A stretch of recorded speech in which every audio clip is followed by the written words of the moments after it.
last about hour. Oh, yeah? Jay, Grant Wistrom stole your spot, but then vacated. They knew you were coming. That's all right. We've been in meetings before, man. As long as he ain't farting the seat, we're all good. You'd have to ask Bach and Farley about that. No, So. it's good. You know what else is good, Jay? What's that? Meat from the Mercado by Certified Piedmontese. That it is. They got 4 locations in Lincoln. 84th and Havelock, 30th and Yankee Hill, 85th and Andermatt/Old Cheney, 168th and Maple up there in O. It's grilling week, even in O it's Christmas week. So if you're trying to get your prime rib on, they got you covered. If you're trying to... Per my watch, it is 56 degrees. Grill during Christmas week, people. You can do it. And on Christmas Day, I think it's going to be above 60. Woo! You can throw ribs on. You can get your pork butt, pulled pork. You can throw steaks on. You can do it all. It's plan open. On it, plan for it. Oh, yeah. Again, 3 Lincoln locations, 1 in Omaha. Daily specials as well. Go to themercadobutcher.com. Follow them on social media to learn more. 402-464-5685 if you want to be a part of our show here on our Sartor Heyman Jewelers text line. Eric says, my man Jay, hope you have a Merry Christmas. I'm going to try to. Merry, and happy, The best part is there's no and or no but there from Eric. Just a straight up. He got a respectful comment in his heart. He does. Eric, we appreciate you. As always, thanks for chiming in and listening. Jay, I want to circle back on a conversation that we had about a week ago and then got addressed by Nebraska head coach Matt Rule in his press conference on Friday. Yeah. He was asked about the idea of resetting, and he really bristled at it. He wasn't a fan. Yeah. He had all sorts of comments about, just because we're not Indiana doesn't mean we're not making progress. He went into if you guys would have known just how bad it was when we got here, some of the stuff I've had to do because someone else didn't do it. Sure. Well, they didn't have a lot more appreciation. Right. And I think all of that is fair. It's on the table. It's a matter of perspective a lot of times. But since I think you and I were some of the first people, at least me, right, to bring it up, I talked about it with Tom Chattel after our Monday show as well about reset. I'm going to shout out Sam McEwen from the Omaha World Herald for, I think, doing a pretty good job of putting into words what it was I intended. What I did not intend to say was Nebraska needs to strip it down to the studs and start over. There is a bunch of turnover. Maybe there are pieces in place, maybe there aren't. But here's what Sam McEwen said in his weekly rewind. The Huskers don't need a program-wide reboot now, although on the offensive line, that's exactly what's going to happen. New techniques, new philosophies, new energy. Broadly, Rule just needs exactly what we're seeing him do. A return to his roots.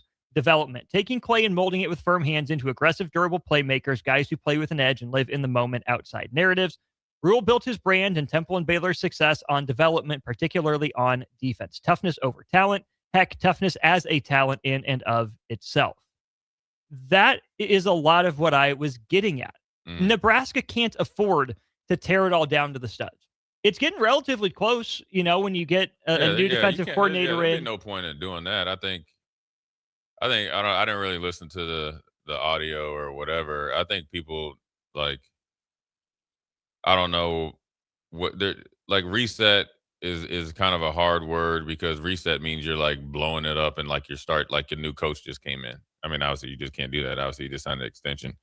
You could reset your goals, right? What your, non-negotiable goals. You could reset what your standards and I always like to say you adjust. I mean, yeah, anytime that you don't reach your previous goals, aspirations, or expectations, and then you lose your quarterback or eventually will, or your quarterback says he's going in the portal. Dylan even said he went in the portal, personally. I think so. And I think he had it on his story and then took it down, but he hasn't come out and said anything to the contrary. So I mean, pretty much he's in the portal. So then when you lose that, your figure, your face of your program very quickly. Then, quite natural, people are like, okay, what are you going to do next? I mean, I think you can really, have a smooth transition by knocking that, maybe re-identifying what that you need out of that position. And the revenue sharing helps because you got a kind of somewhat of a salary cap. And then you can maybe, up it everywhere else. And then you can kind of gain some traction by subtraction, and it's not even a negative on Dylan. It's just, like you said in his statement, what I think Pete Thamel said, he wanted to go somewhere we can get developed and pretty much he wants to go somewhere to set him up for the pros. There's that word again, development. Yeah. When I think reset, and again, this is why I think it's important to define terms and why I said everything I did and why I appreciate Sam's explainer as well, is when I say reset, Jay, I just mean take a deep breath. Where are we? What's going well and what's not? Because I do think Sam's right. Broadly, Rule just needs exactly what we're seeing him do: a return to his roots, development. If you're Matt Rule, I would love to know, do you think you have been the developmental program that you want to be? Not just behind the scenes, not just with guys that come in on the bottom of the roster and are better than they were in high school. Actual difference makers in Big Ten football. I would argue maybe not as many success stories as you would have liked. Some you can point to, but one resounding success in Emmett Johnson and bit players here and there. I get it. You're early on in a rebuild, right? If it was as bad as Matt Rule says, okay, you amplified, you augmented, you supported with a bunch of transfer portal additions. You have to in this day and age of college football and really college sports in general. But you can reset the narrative, the expectations, the climate around your program, not inside the building where it's got to be 4th and 1 every day, but for fans. When I say reset, just say, hey, we have a bunch of guys, and Sam laid this out in the article as well. Nebraska has, I believe he said, 14 offensive linemen who are either third-year redshirt sophomores, juniors, or seniors. That's a bunch of guys on the line that have been in your program for a while, and if they're not ready to go in year 4, something's not working, which is maybe why, Matt Rule made the switch at offensive line. But that's why I say, too, in the transfer portal, you can't ignore it. You have to dive into it. You can, but Matt Rule's done a lot of the one-year guys, the pick and pull one-year guys. I mean, you can think of a few exceptions of, like a Ben Scott at center for 2 years. Andrew Marshall will end up being a 2-year transfer as well. And sure, there are others. But wide receivers have been a bunch of one-year guys that haven't had eligibility. You hire coaches for a reason. Let them coach. You recruit guys for a reason. Let them get better and then get onto the field. That's what I want to see, because this is the last chance that Matt Rule might have at Nebraska, with the security of an extension, with the reason/excuse of new coordinator and 2 new line coaches to say, hey, this is our chance to see if what we're doing through 3 years is working. If it's working and the young guys that have grown up that you put on the field in 2026, show you something, and against this tough schedule, they look like, oh yeah, this is going to be something next year. Cool. You were right. You stayed the course. Your developmental process is working. Now trust it. But if those young guys in year 3 or 4 are not ready to go, they don't hack it physically, they're not ready mentally, whatever it is, then you're like, oh, we got to change some stuff. Now our eyes are open. We know what it's going to take. And we still have a little bit of security with as long as Matt Rule's contract is, barring absolute cataclysm and disaster. Matt Rule will be the head coach at Nebraska for a few more years. But this is the last chance that he has, I think, to make that honest overview of his program. The last chance he has to see, hey, is what we're doing working? Because if it's not working again in 3 or 4 years when we ask this question next time, who knows what comes next? Yeah, I mean, I think it's more than just people think development is, and part of you can be right and I can be right. We both can be wrong, and both can kind of be in the middle too. So I'm just telling you the honest to God truth. Sometimes as a coach, what he does, and this has nothing to do with maybe what he's saying, but he goes pretty hard for his players. Mm-hmm. He kind of, he tries to, talk some life into him. And I do understand. I mean, I do, you do have to do it.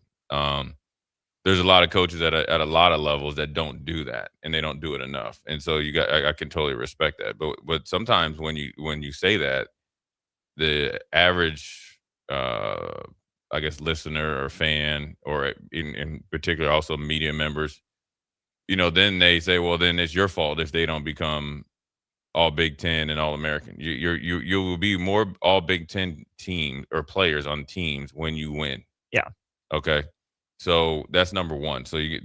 But you win by having more guys on those teams. No. The better your players are, the more you win, the more your guys get awards. In theory, there's crappy players on the all Big Ten team. There's crappy players that really aren't that good at all American. That's why Heisman guys that win the Heisman can't play a lick in the league. They won the Heisman, but they can't play at the highest level. You just played at the second highest level, and you can't bust a grape at the highest level. Okay, but is it Nebraska's job to get guys ready for the NFL, or is it Nebraska's job to win games at Nebraska? Well, ideally, it's part of Nebraska's job. They're supposed to assist you. You get ready for the league by what you do. In college, yes. Yeah, what you do Mm-hmm. day in and day out. Yeah. Your work habits, your study habits, how much you invest in this game of football. That's where I think you missed the point. And I'm not bagging on the players, but everybody talk about development, and then like you're supposed to get a guy here, and then like it's one-sided. Development is like it's a relationship. This is a relationship with these dudes that are in with football. You married to football. So if you let it down, you let your relationship with football down. And most likely when you get in pressure situations or when you got to really be in a white knuckle game, football lets you right down. You can't be stepping out on football. No, you just don't. If you don't invest in it and make sacrifices for it, you ain't going to get nothing out of it. You might get a little something, right? When you play against, Willie Lump in Cupcake Cookie University. But when you're talking about where you say you want to go, that's a sacrifice. And it's a big sacrifice. It could be, and this is, I guess you could say everybody needs to sacrifice, right? So it's time with your family. It's time on social media. It's time away from the video games. It's like when I don't feel like eating, I know I have to do it because it's going to be better for me when I play on Saturdays. It might be I have to hit every single goal that I need to or they set out for me in the weight room and then some, because it'll pay off in the fall. It can't be like, oh, well, I'll get to it and I'll do it when I need to, like cramming for the test. Mm-hmm. Yeah, you might pass one test, right? Mm-hmm. But you ain't going to pass the final. And You got 12 finals coming during the week. So it's a tricky situation to be in. You're known as developing. Developing players at Temple is different than developing players at Nebraska. But you're not known for development right now. No, that's what I'm saying. You're known for development, but developing players at Temple is different than developing players at Nebraska. Yeah. In football, in the college football is totally different now. Mm-hmm. You used to go to college then. There's nowhere you could go unless you want to go down. Yeah. And because no kid wants to sit out a year. Not anymore. Right. Dante Moore's the exception that proves the rule. Well, back then. Yeah. I'm talking about back then. Yeah. Or you got to go down. Right. That's not appealing. Why wouldn't I just figure? So then you actually have more time to really develop. The linemen, you had a lot of holdovers, and so, did they reach their peak? Some got better. What was the maximum? Maybe they reached their maximum. Then you win some. So then the expectations come. So it's like, you could really reevaluate things, but then also guys got to take the bull by the horns and really step up. I mean, letting somebody push you around, that ain't on the coach. I'm sorry. I'm just straight up sorry. That's not. It's just not. If somebody comes in and just takes your wallet, what's you gonna say? You know what I mean? Oh yeah. Like that is what you allow somebody to do when you step on the football field, mm-hmm. Right? So let's just start with the non-negotiables right there. Player, coach, I guess if you want to say administration, all that. Let's just get our non-negotiables together. Okay. Then we'll start pointing the fingers. Because if you handle that, you ain't got to worry about it. It's non-negotiables that need to be corrected. And it's more like development, like Amir Abdullah, Emmett Johnson, the amount of work that they put in outside of the stadium. You know what I mean? Like Grant Wishron was just in here. The amount of work that he put in, and he was a 5-star recruit. He was the USA Today Defensive Player of the Year. He was like probably like in this day and age, he'd be a top 6, 7 recruit. Yeah. All those guys, Mike Brown come in, high recruit, safety, worked his tail off. Everybody does it. It's just right. And it's outside of football because when you're over there, you really can't dive into a lot of details when you're in there because that's where you got to put in the extra work outside of it. That's the separator. And so you got to get more guys that come in. If you're coming in the portal, guys that understand that you got to still keep that edge on you, even though you're getting handsomely paid and at times for peasant results, but you also got to make sure to not lose your edge and not lose the edge of what got you here. Then that becomes infectious. So I talk about bad cancers in the locker room. Good cancers spread faster because good cancers make you look at bad cancers and don't even want to go close to them. Don't even respect them even later on in life. And that's where they got to get to. And sure, they got to maybe redo their blueprint, right? You could they probably redid the blueprint over there at the Hampton Inn. Sure. I'm Yeah. sure because that building probably sat dormant for some while, right? Hmm. So they probably got in there and the structure was at one, and they're like, "Oh, that didn't pass that code. We got to readjust, the venting system or the ventilation system based on something that happened on the other side of the building." Yeah. But they didn't blow the whole place up because we didn't see the cranes come here. So Hmm. I mean, however analogy you want to look at it, that's what you got to be able to do. 1171 on our Start a Human Jewelers text line. Who's the best quote unquote developmental team these days? You look at the top 10 in the playoff, and none of them are development teams. I don't necessarily think that's fair. I think that if you look up and down, let's just say Ohio State's roster, Georgia's roster, because they've been good for a while.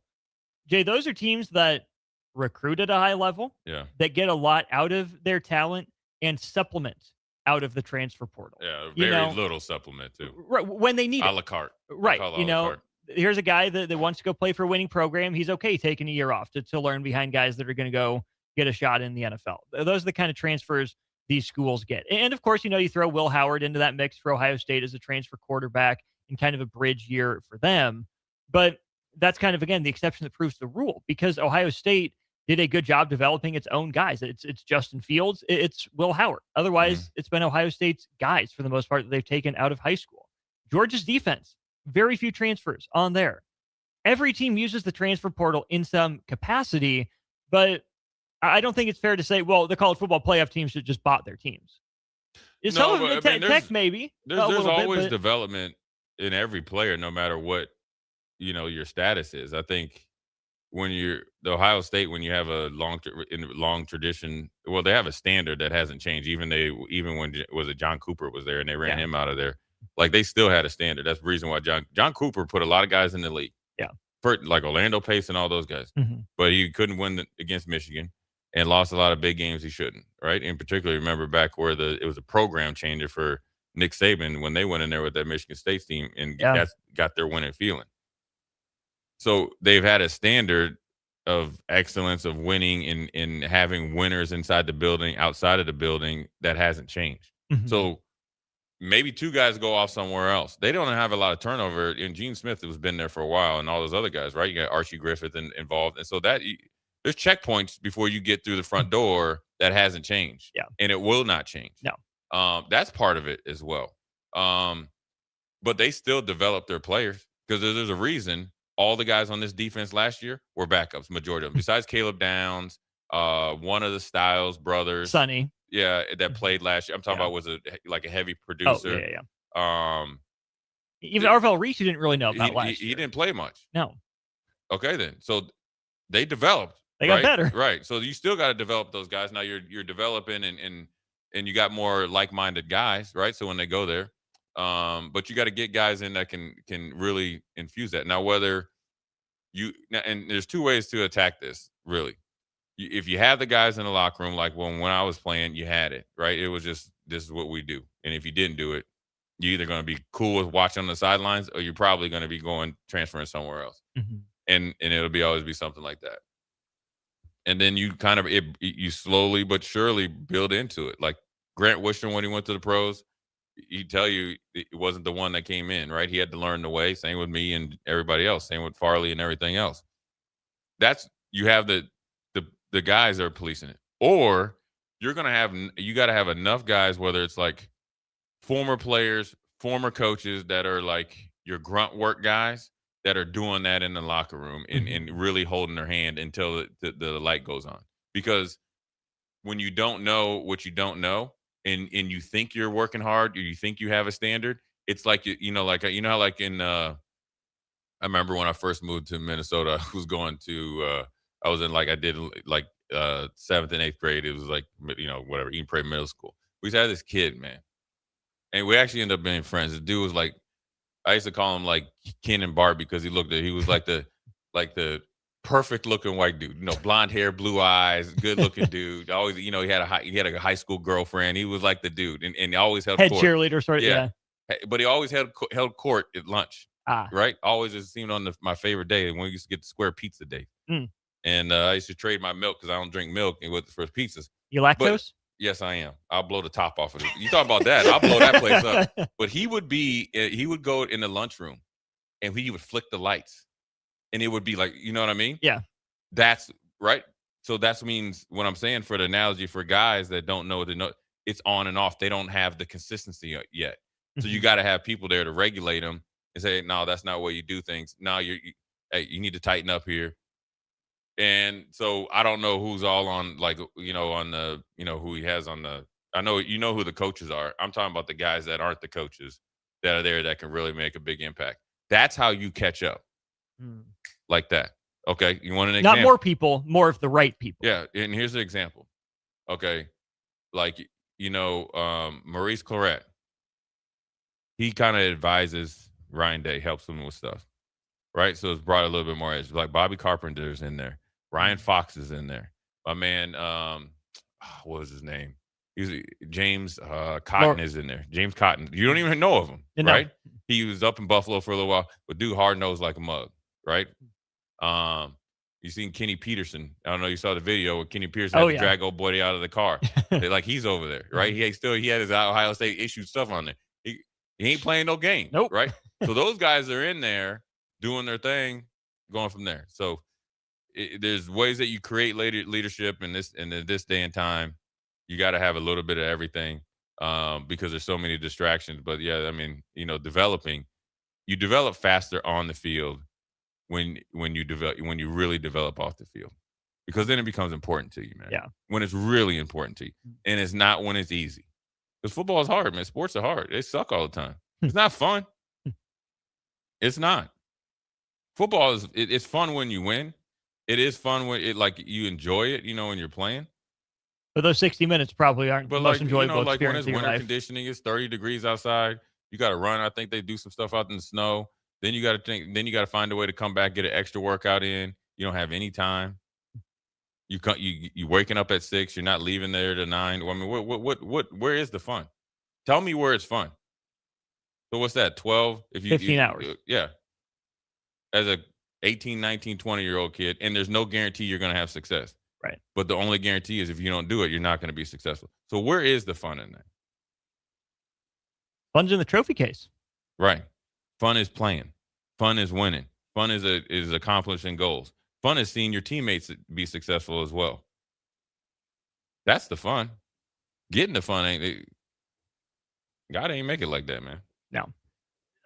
Back to our starter Heyman Jewelers text line, texter 1100, who puts that mindset into players. I think Jay gave a pretty good rundown there, whether it's former players or Jay, this is, I think, maybe another underrated piece of development is identification. Who has what we're looking for? Who can grow into what we're looking for? And a reason you go to the transfer portal is because you didn't identify correctly out of high school a lot of ways, in a lot of situations. That's what Nebraska has to get better at as well. And every school can stand to always get better. There's never going to be 100% hit rate, right? It's impossible to know how someone is going to react into a new situation you've never seen them in before. But some places have done a better job projecting or knowing what traits they're looking for that correspond to success and are able to do it, slightly more consistently, which is where I go back to, again, Nebraska, who do you want to be? What do you want to be about? Because if you keep deciding you're going to play this way or play that way, you're going to run this scheme or that scheme, you don't have that institutional knowledge built up for this is who we're looking for. This is what we're looking for. This is what I see in this young man or woman in a different program that is going to work at Nebraska, or it has a better shot to work than not. When you don't know what you're about or what you want to do, you just take whatever stands out to you as talent, just generally. Oh, this guy's a good football player. We can make it work. Yeah. It's where the fit is nebulous. Culture is a little nebulous, but I think it's there. And 1171 chimes back in. My point being, with as much roster turnover today in college sports, where'd it go? There we are. You don't need a developmental team. You need dudes. It's not X's and O's. It's Jimmy's and Joe's. Nebraska needs to spend the money to get dudes like Texas Tech and Ole Miss did. Does Nebraska have that money? I don't know. Does Matt Rule want to spend that money on players? I don't know. Matt Rule wants to develop. Right. You can develop guys out of the transfer portal. But again, that's where I go back to, when you go into the transfer portal, clearly getting these one-year guys hasn't necessarily worked. It hasn't been the return on investment. Yeah. If you're Nebraska and you want to be a developmental program in this day and age of college football, get guys from lower levels that have produced a little bit. Get guys with multiple years so you can really instill your system, your beliefs, your values, your culture, whatever, in them so that they set the standard. When the locker room turns over year after year, which it always does, there's no such thing as an identical team. But when you can mitigate the effects of turnover with enough holdovers in key positions, and here's this word again, developing the next generation of players into those standard setters, that's what it's going to take. Someone somewhere has to break the cycle. Yeah, it's going to take a group of guys. I mean, I'll push back on the Jimmys. Yeah, of course you need Jimmys and Joes, but Indiana develops players. Now they have probably a better system, and they're really they have a better idea of who they are, because a lot of Kirk Cignetti has a better wealth of knowledge of the up and coming FCS players, because that's where he was. Mm-hmm. He's had to have eyes on the guys, and he knows who has good programs at that level. So he has, like, I call them recruiting watering holes, where you can go and get a player. And so it's a little bit different there. And so he quickly changed that identity, because he brought 13 guys that got in that locker room, and he's in what the message that he was saying was no different what the players were saying. And those 13 guys were strategically placed in different position groups. And you had the same coaching staff that came over. So all the messages were the same. Mm-hmm. And sure, it's great this year for Texas Tech. Are they going to be able to go out there and get those same type of guys next year if they aren't seniors? Because I don't know if Stanford has a guy that's in the portal that's going to get you 12 sacks. The portal is not going to be how you're going to win every single year. You're not going to be able to go buy you a team, because the biggest thing that Texas Tech has done, and this is where you got to give not Jerry Maguire, show me. Hey, he has shown you the money. Hey, he was showing them the money, though. Joey, what's the difference? You got to give Joey, no disrespect, but I was just thinking, but you got to give Joey Maguire credit. He has got the guys, and he went and got them, but the continuity was already there.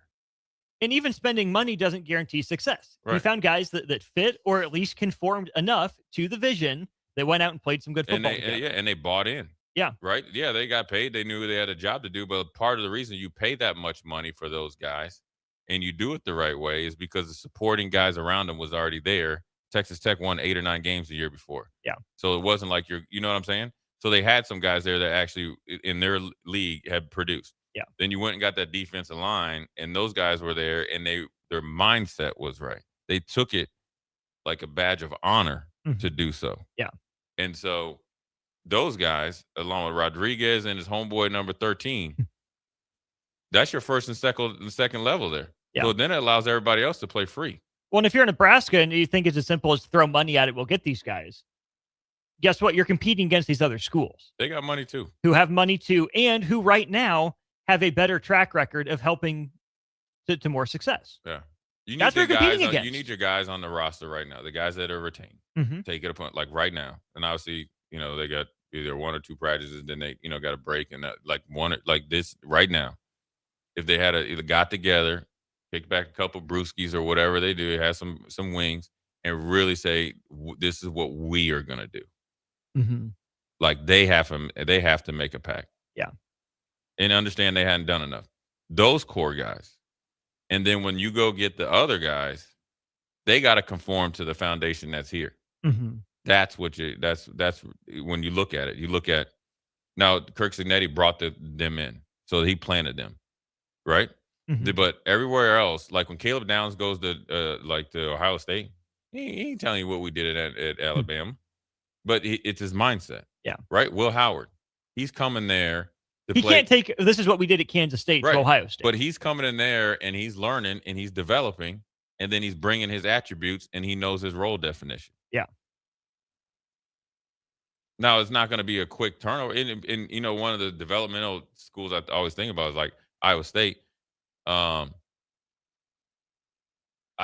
know the offensive lineman that got drafted this year from there was a transfer, but he got developed over 2 years. I know one or both of the receivers, I think, were transfers, and at least one of them was.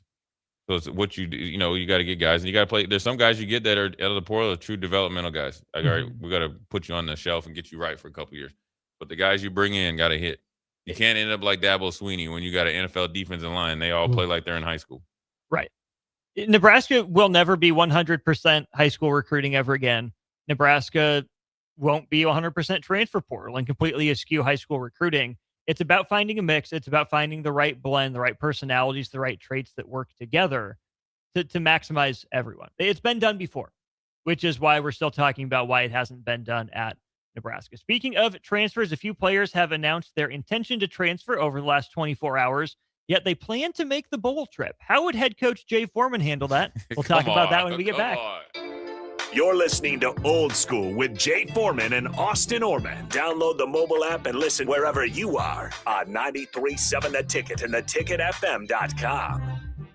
Hey, Lincoln and the surrounding area. Yin and Yang Acupuncture and Rune Wind Healing Arts is now open at 1701 South 17th Street in Suite 3G and ready to help you improve your general health. If you're experiencing pain, headaches, or any other issues, give Yin and Yang Acupuncture a call today at 402-480-1014 to schedule your appointment. For those struggling with deep tissue pain or just need an experienced massage therapist to melt the stress away, call Rune Wind Healing Arts at 402-601-9721 and schedule your appointment now. Visit Yin and Yang Acupuncture and Rune Wind Healing Arts today in Lincoln at 1701 South 17th Street in Suite 3G. Lincoln's go-to for fun isn't new. It's a place that's been a staple of the city for years and is only getting better. Matson's Bowling and Billiards always has open bowling available with no long lines unlike other centers. They have live music almost every weekend and great food at EJ's Bar and Lounge, with seating for 150 people. They have popular meals like the EJ Burger, pizza for the whole family, and famous EJ's Wings. Contact Sarah to book a party for friends, coworkers, or family at Matson's Bowling and Billiards, just south of 48th and Holdridge. At Riddle's Jewelry, we know there are moments in life when you realize this is what it's all about. And you wish you could hold on to that feeling forever. This is why we've made jewelry our passion for 65 years. This holiday season, find the perfect gift with savings up to 50%. Riddle's Jewelry, family owned since 1959. Located in Lincoln at the Gateway Mall. Advanced Medical Imaging is the largest radiology group in Nebraska, located in Lincoln at 7601 Pioneers Boulevard. At Advanced Medical Imaging, they utilize state-of-the-art technology and blend it together with their compassionate, skilled team to guide you through every step. Whether it's an MRI, CT scan, or X-ray, their precise diagnostics help your doctor deliver the best care plan for you. Choose clarity and comfort in your life by choosing Advanced Medical Imaging, located at 7601 Pioneers Boulevard and online at amimaging.com. And now, introducing the starting lineup of your Nebraska Huskers. Starring Allo Fiber. At number 1, Allo Internet. At number 2, no satellite dish required. DirecTV through Allo. And at number 3, Allo Mobile. Allo Fiber, the official internet, TV, and mobile partner of Husker Nation. Level up your game and go to allofiber.com/Husker Radio. Oh, this menu is a masterpiece, guaranteed to deliver no matter how big the challenge. This is the worst party ever. Knock, knock. I brought chicken fingers. Raising Cane's! The party is set! Let's go! Peter. Mr. Billingsley. Sorry, got a little lost in the sauce there. Celebrate the holidays with a classic, Raising Cane's chicken fingers. One love. Select Plumbing and Utility has been serving Lincoln and the surrounding area for 14 years, and they're not slowing down. Select Plumbing and Utility handles all your plumbing needs, from faucets and water heaters to full renovations, and they can even help with your heating and cooling needs. They're also Lincoln's underground experts, repairing and replacing broken underground water and sewer lines since day one. Contact Select Plumbing and Utility today at 402-560-6197, assuring excellence in every situation, opportunity, and challenge. That's 402-560-6197. MWR is dedicated to building attractive, affordable steel buildings that exceed your expectations. From commercial to residential to agriculture storage, steel buildings are cost-effective, attractive, and versatile. Plus, they're a lasting investment and an ideal choice. MWR uses Sentinel Building Systems out of Albion and can service you all over the state and region. If you have interest in a steel building, post-frame building, or fencing, give MWR a call today at 402-980-5273 or go to mwrbuildingandfence.com.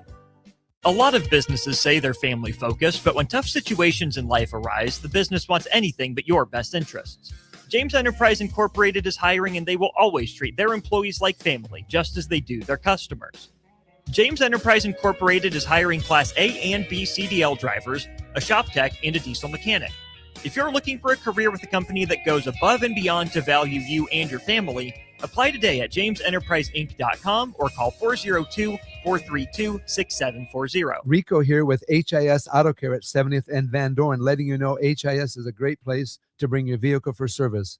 With superior service bumper to bumper, we'll treat your vehicle like it's your mother's. Doesn't get any better than that. So call 402-488-8934 and HIS Auto will make you glad you did. 5% off, mention this ad, and for sure your mother will be proud you called. 402-488-8934, HIS Auto Care, 70th and Van Dorn. God bless you. Back to old school with Foreman and Orman on 93.7 The Ticket and theticketfm.com.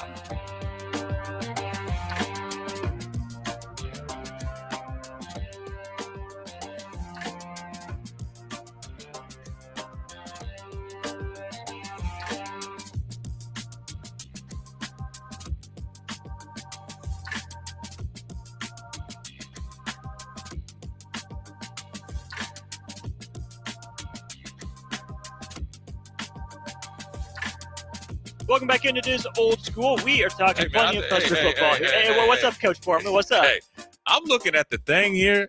Let me see. Like, I know I got help through college. I didn't help. I helped myself. Right? God helps those who. There's a lot of people out there that helped me graduated from college, and they don't even know. Because they would probably be sitting watching me on Sundays. It was like, that dude right there was looking over my shoulder. He did. I felt his presence. I need my Chizak. I need my check.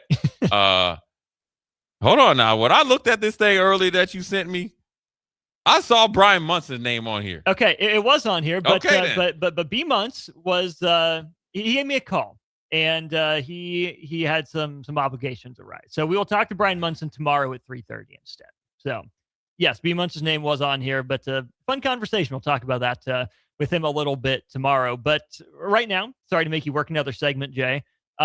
Nebraska. No, it's not about that. I don't like that you put me on the hot seat. You're good. You signed your extension. We're not firing you, but different kind of hot seat. Yeah.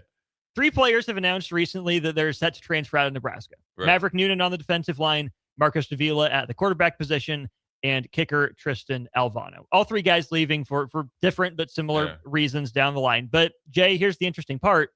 All 3 of those guys said, I'll be transferring after the bowl game. And of course, that makes sense given that the window opens 3 days after the bowl game on January 2nd. But, hey, Coach Jay Foreman, these guys say they're transferring. You giving them a seat on the team plane? Or are they home for the holidays? You'd be at the crib. You definitely would be. You wouldn't be on the first plane. Like, I don't know if they do different. Like, you might come down with the band. They get the band going. You know how they do that? Yeah. You know what I'm saying? Yeah. Yeah. Here's your ticket. Oh, wait, sorry, we switched it. No, it ain't no switching. You would know. I'm saying, but give you like such short notice that I don't know if I can make it work.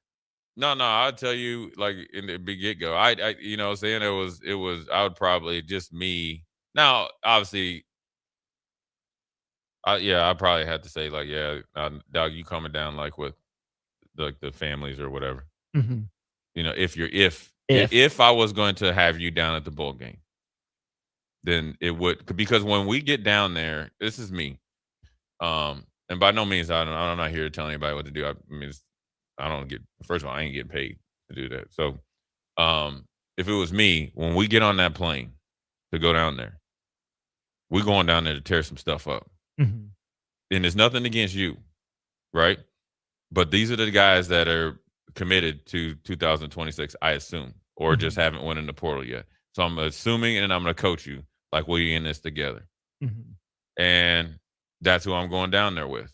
Now, you know, and I think sometimes it might be administration rule and stuff like that. And you see guys like that. I think ASU, Kenny Dillingham allows them to do it. You know, number one, or no, my other big reason is the practice reps are a lot of times cut short. You're on, you're at bowl sites, and you don't have the meeting rooms and all that. So I wouldn't say, but you want to make it's late in the season. You want to make the practice as physical as possible, but you don't need to be out there for a marathon practice. Yeah. So you're not going to get any reps. Mm. Period. I mean, why would I be giving you reps when? Now, if you want to come down there and be a scout team guy, then I guess it's different. But I would assume that you wouldn't want to put yourself at risk. I just probably wouldn't. I mean, at least not. I'm rolling down there with my guys. I need to know who's in and who's out. I need to know that if you're going to be out there on the field for me, you're going to be all in.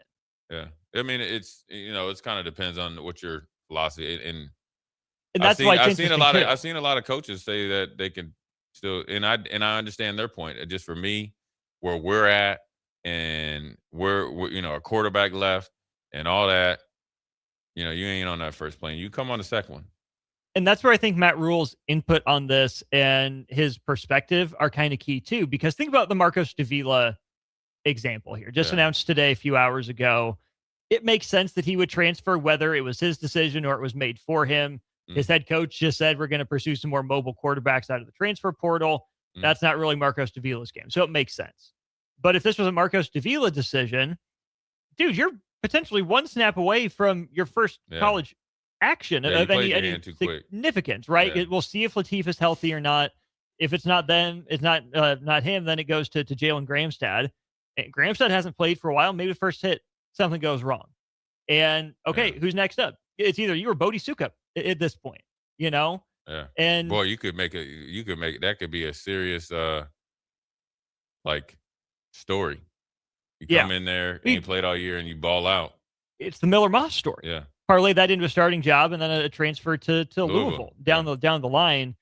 I get why all of them are transferring. Mav Noonan, snaps are few and far between. Tristan Alvano, fresh start candidate, kind of surprised he was still on the roster this year. The only, well, not the only, but one of the other reasons I could see allowing those guys to come on the bowl trip is if you treat the bowl game like the end of 25 and not the start of 26. Yeah. If these guys were on the team as a thank you for your contributions, hey, maybe you didn't play snaps on the field, but you did contribute on scout team. You've been a good teammate, a good locker room presence. Because this is still the 2025 season, you were on this team. You're on the team still until you're gone. Make the trip. And that's understand. And I can deal with that. That'd be like a standard that you have. And I also think it's on an individual basis. If you're a bad teammate and you're a headache, you ain't coming to the bowl game. That's just me. First of all, even if you weren't transferring. Yeah. You know what I mean? Like the bowl game is, you got to, obviously you earned it on the field, but it's not just go down and you be a distraction. So I see it both ways. For me to remedy both of those scenarios. Yeah. Me getting hyper focused and really setting the tone. We're going down early. These guys coming down late. Because I'm just going to assume they're not suiting up. Right. Right? Why would you? Yeah. So the guys that, that, and, you get all the bowl gifts and all that. So you just come down a few days later because we got to work. Yeah. It's also interesting, Jay, because Matt Rule's also said publicly that he likes to give guys the chance to get film, whether it's in practice or in a game, even if they're transferring, like especially in an exhibition game that's not meaningless, but closer to it. Yeah. Mav Noonan played a few snaps toward the end of the year. Maybe he would have been a rotational piece. Or Marcos Davila, like I said, one snap away potentially, depending on how that shakes out. Or maybe fourth quarter, hey, we know you're transferring, but you haven't had much tape, so here, go play a quarter and put it out there. And they might get them in the game. I mean, you just don't know what the philosophy is or what the thought process, because it could be you're having these meetings right now and you want to go in there and find out where you're at, and it's very unique, right? Because so Christian Alvano came here, had some injuries, never really and now I think he hopefully is healthy. Okay, you got a new special teams coach that has a different eye of what he wants as a kicker and specialist, and he probably wants to kick off and kick. Yeah, I'm assuming it, because he just mainly does kickoff now, I think, mostly, and I don't know if he still does it. And then the same thing when you look at Maverick Noonan, right? You come in, I think he was a Frost recruit, right? I believe so. Right, and then was he? Or maybe is he that old? Well, then he was early just a rookie Rule potentially. Yeah, that's what I mean. Like kind of, he wasn't there on playing. So sure, yeah. and then you got a redshirt year, medical or whatever, and then you change the defenses twice, right? So really, he never really got to get going. Now he probably has really good practice tape, which they all have, and so I do understand for them going in and finding where you're at because they got to find. He probably wants to play, and there's nothing wrong with that. So he's a good kid and obviously a legacy kid and all that. So you want to do right by him. So I do understand that. I mean, he's a great kid. Just probably, and that's the thing is sometimes you can get caught in this, like I call it the tidal wave of nothing you're doing. You worked hard, you did everything you did, you made plays, and I think you even saw it in the first spring game when Rule was here. He was playing a lot and making plays, and he got hurt, and then so now you kind of get out of the rotation, right? Mm-hmm. And then you go, it's no different than Kenneth Walker. He transferred from Wake Forest or something. Same deal. Battled, got hurt, right? Goes to Michigan State. Now he's playing on Sunday. So I think it's kind of whatever your team philosophy is. For me, my philosophy is the guys that I know that are going to play, right? That I know that we committed. We've hopefully had these conversations and we know where guys are at. I'm assuming that's what they're doing now, right? Because you see all these other, they're making like I'm recommitting. You've had 3.5 weeks to have meetings to figure out what you think. Well, I think that's the way it's changed because the portal, you want to know where you're at with the majority of the guys, and you got to draw the line at some point in time. Mm-hmm. Now, it's not personal, but we got to go, and we're rolling, and then the other guys that can still roll. You're just rolling a little bit later because we got to get in. We got to get it on. Mm-hmm. But as far as the quarterback goes, he probably played his hand a little bit too quick. I mean, because nobody expected TJ to play. Here he is. Now he's hurt. Okay, you got Gramstead. I'm assuming you're third. Oh, you are third. Right. You got elevated. Right. Yeah. So you're third. You never know, dude. You're one twinge. Gramstead gets in, struggles a little bit. All right, let's see what this dude can do. They're getting real tape. So we'll see. I mean, it's a different world now. You know what I mean? As far as when guys go into portal. I mean, I talked to Kenyatta Wright. And he was talking about, he's like, Jay, he's like, everybody knew when Gundy left, we were going to get a new coach. There's guys that went in the portal 3 weeks left of the season. He's like, I was sitting there begging guys, no, stay here, eat, lift, train, get practice tape. Yeah. Like, you're not going anywhere right now. You're not helping yourself right now. Like, we know there's going to be turnover, but we're going to do, right? So you just never know when, people make, and plus I think when they do a lot of online classes, you can be. There's no connection to campus. Right. And that's part of the problem, too. Because if there's connection to campus, that you got to make sure that your grades are right in person, then you're going to be there. So if I'm there, you're in football, you're not going to, your teammates are going to practice, you're going to go versus if you're able to move back home and do it. Yeah. So, another accountability layer as well, professors. Yeah. So lots to get to as the vortex continues to spin and twirl. It'll be in full effect here in about 10 days. That's Jay Foreman. I'm Austin Norman. We'll wrap up hour one of Old School after this. Watch Old School live on Facebook, YouTube, or Twitch. Old School with Foreman and Norman on 93.7 The Ticket and theticketfm.com. If you or anyone you care about is facing a family legal matter, call Cordell and Cordell today at 1-855-GET-LEGAL or visit CordellCordell.com to schedule your consultation. There's a lot on the line in divorce. This is Joe Cordell of Cordell & Cordell, the largest family law firm in the country, with over 35 years of helping clients navigate divorce. But being big doesn't mean less personal or less local. Our attorneys live and work in your community, and as neighbors, they understand the challenges your families face. Divorce touches all areas of your life, your home, savings, retirement, and of course, kids. So when you find yourself facing divorce, you need a partner you can count on. Visit CordellCordell.com to schedule your consultation. If you or anyone you care about is facing divorce, contact Cordell and Cordell today. With over 100,000 clients served, we understand the challenges you're facing on a personal level. Call Cordell and Cordell today at 1-855-GET-LEGAL. That's 1-855-GET-LEGAL. 1221 N Street, Lincoln. Oh, this menu is a masterpiece, guaranteed to deliver no matter how big the challenge. This is the worst party ever. Knock, knock. I brought chicken fingers. Raising Cane's! The party is saved! Let's go! Peter. Mr. Billingsley. Sorry, got a little lost in the sauce there. Celebrate the holidays with a classic, Raising Cane's chicken fingers. One love. At Riddle's Jewelry, We know there are moments in life when you realize this is what it's all about. And you wish you could hold on to that feeling forever. This is why we've made jewelry our passion for 65 years. This holiday season, find the perfect gift with savings up to 50%. Riddles Jewelry, family owned since 1959. Located in Lincoln at the Gateway Mall. Omaha Steaks is the official sponsor of tailgating. From legendary burgers to mouth-watering steaks, deli-style franks, and so much more, you'll elevate your next game day get-together with America's original butcher. Now you have the chance to be the ultimate gift giver this holiday season. Visit omahasteaks.com/theticket for 16 free Omaha Steaks smash burgers on your order of $129 or more, plus 50% off site-wide. That's 16 free smash burgers at omahasteaks.com/theticket. See the website for details. Happy holidays from Omaha Steaks.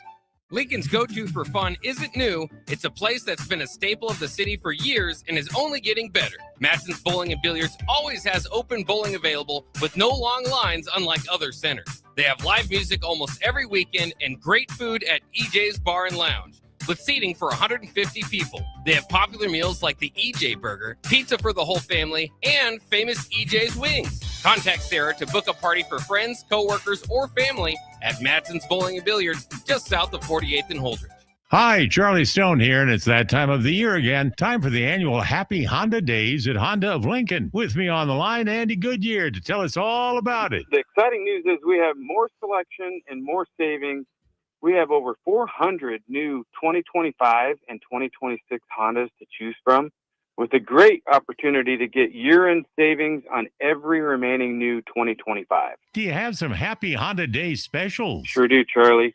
For example, you can lease a new 2025 Accord Sport Hybrid for just $349 a month, and we have financing from just 0% APR.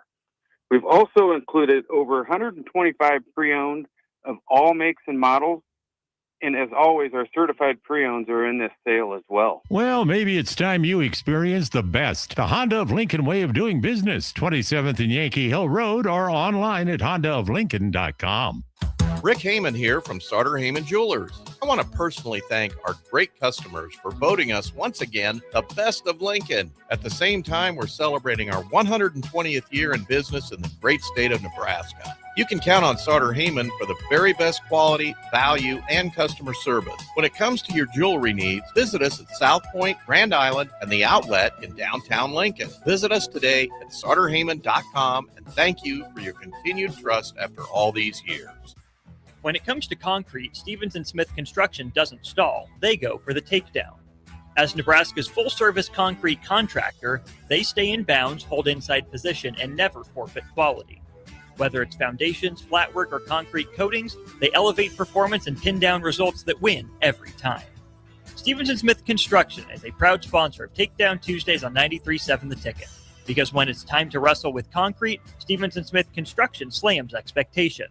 And now, introducing the starting lineup of your Nebraska Huskers. Starring Allo Fiber. At number 1, Allo Internet. At number 2, no satellite dish required. DirecTV through Allo. And at number 3, Allo Mobile. Allo Fiber, the official internet, TV, and mobile partner of Husker Nation. Level up your game and go to allofiber.com/Husker Radio. Back to old school with Foreman and Orman on 93.7 The Ticket and theticketfm.com.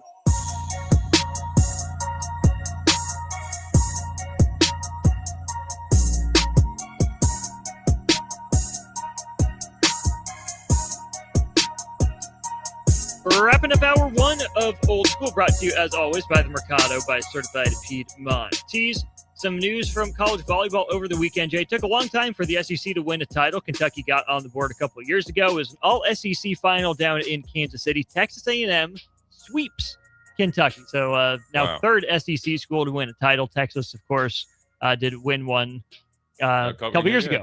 Now, so yeah, a lot of SEC flavor in the volleyball championship game over the last handful of years. Even though you lost to the champion, you know, doesn't take the sting out of the way it ended for Nebraska. No, man, that's like whipped cream on horse doo-doo. But it gives you a little bit of credibility that was a national championship in the quarterfinals, and they got hot. Texas A&M has been good all year, but they're playing they're playing their best volleyball right now. There were some circumstances out of Nebraska's control with the sickness and all that, and one young lady got hurt in practice, another one got hurt in warm-ups that worked against them. But so you tip your hat to them because they're champions, and they earned it and deserved it. And now you got to really figure out what the little things are or big things are that you got to address. So for a lot of these young ladies have been here for 3 years, 3 years of disappointment, 3 years of success, but 3 years of disappointment because only one team is happy at the end of the year. That's the national champion. So they got to get in and get after it whenever they start back. Shout out to Brent Wagner writing for the Lincoln Journal-Star. So he punctuated that Nebraska didn't make the Final Four, but did beat the other 3 teams in the Final Four, Kentucky, Pitt, and Wisconsin in the regular season. And Jay, I do think that this is pretty unusual, but I think does speak to how good people believe Nebraska to be. Nebraska loses in the Elite Eight.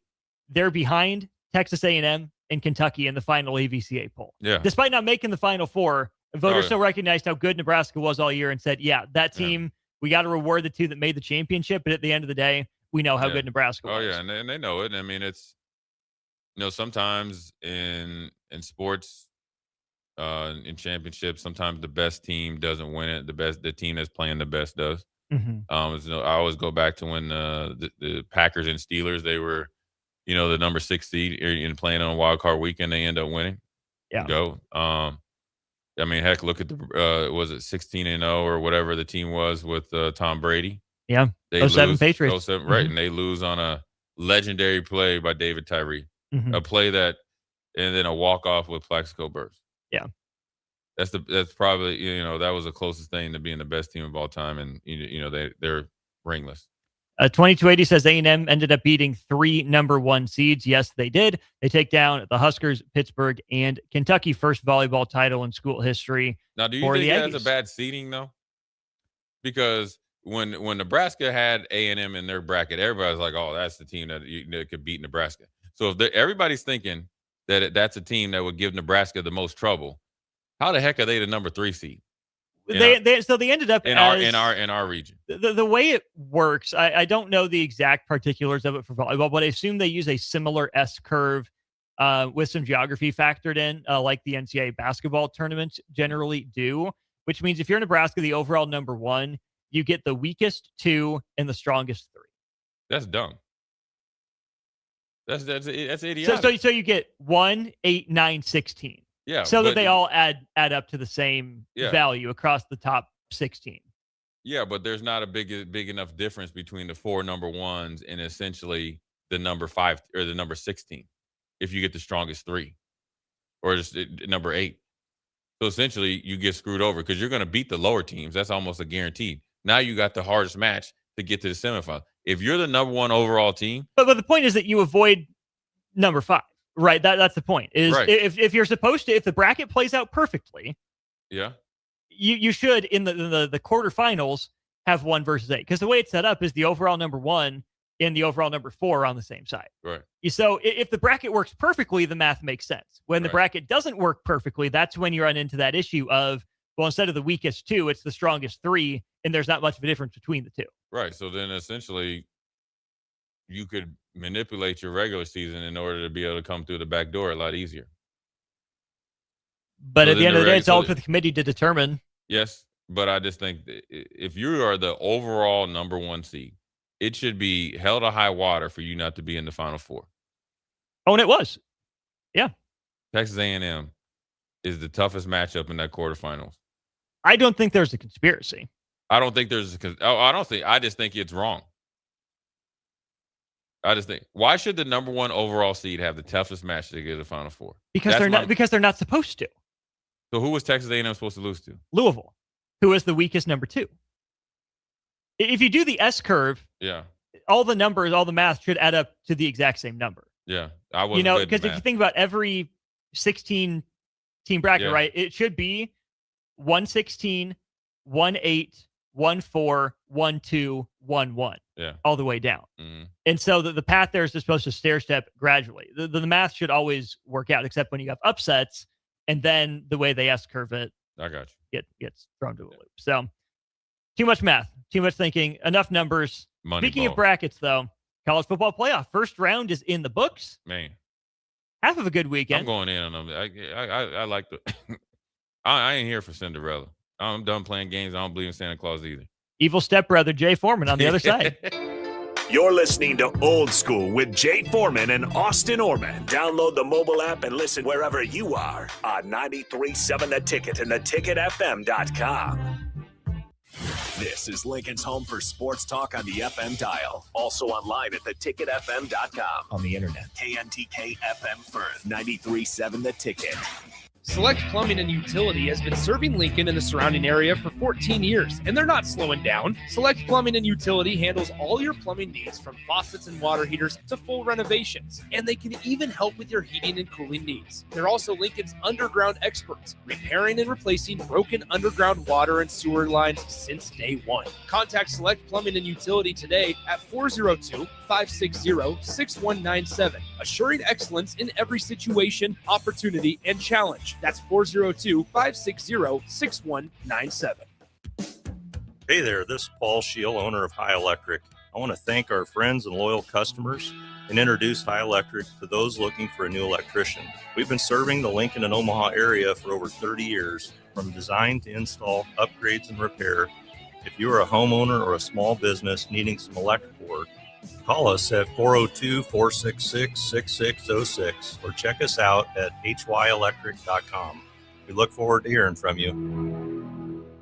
A lot of businesses say they're family focused, but when tough situations in life arise, the business wants anything but your best interests. James Enterprise Incorporated is hiring, and they will always treat their employees like family, just as they do their customers. James Enterprise Incorporated is hiring Class A and B CDL drivers, a shop tech, and a diesel mechanic. If you're looking for a career with a company that goes above and beyond to value you and your family, apply today at jamesenterpriseinc.com or call 402-432-6740. Omaha Steaks is the official sponsor of tailgating. From legendary burgers to mouth-watering steaks, deli-style franks, and so much more, you'll elevate your next game day get-together with America's original butcher. Now you have the chance to be the ultimate gift giver this holiday season. Visit omahasteaks.com/theticket for 16 free Omaha Steaks smash burgers on your order of $129 or more, plus 50% off site-wide. That's 16 free smash burgers at omahasteaks.com/theticket. See the website for details. Happy holidays from Omaha Steaks.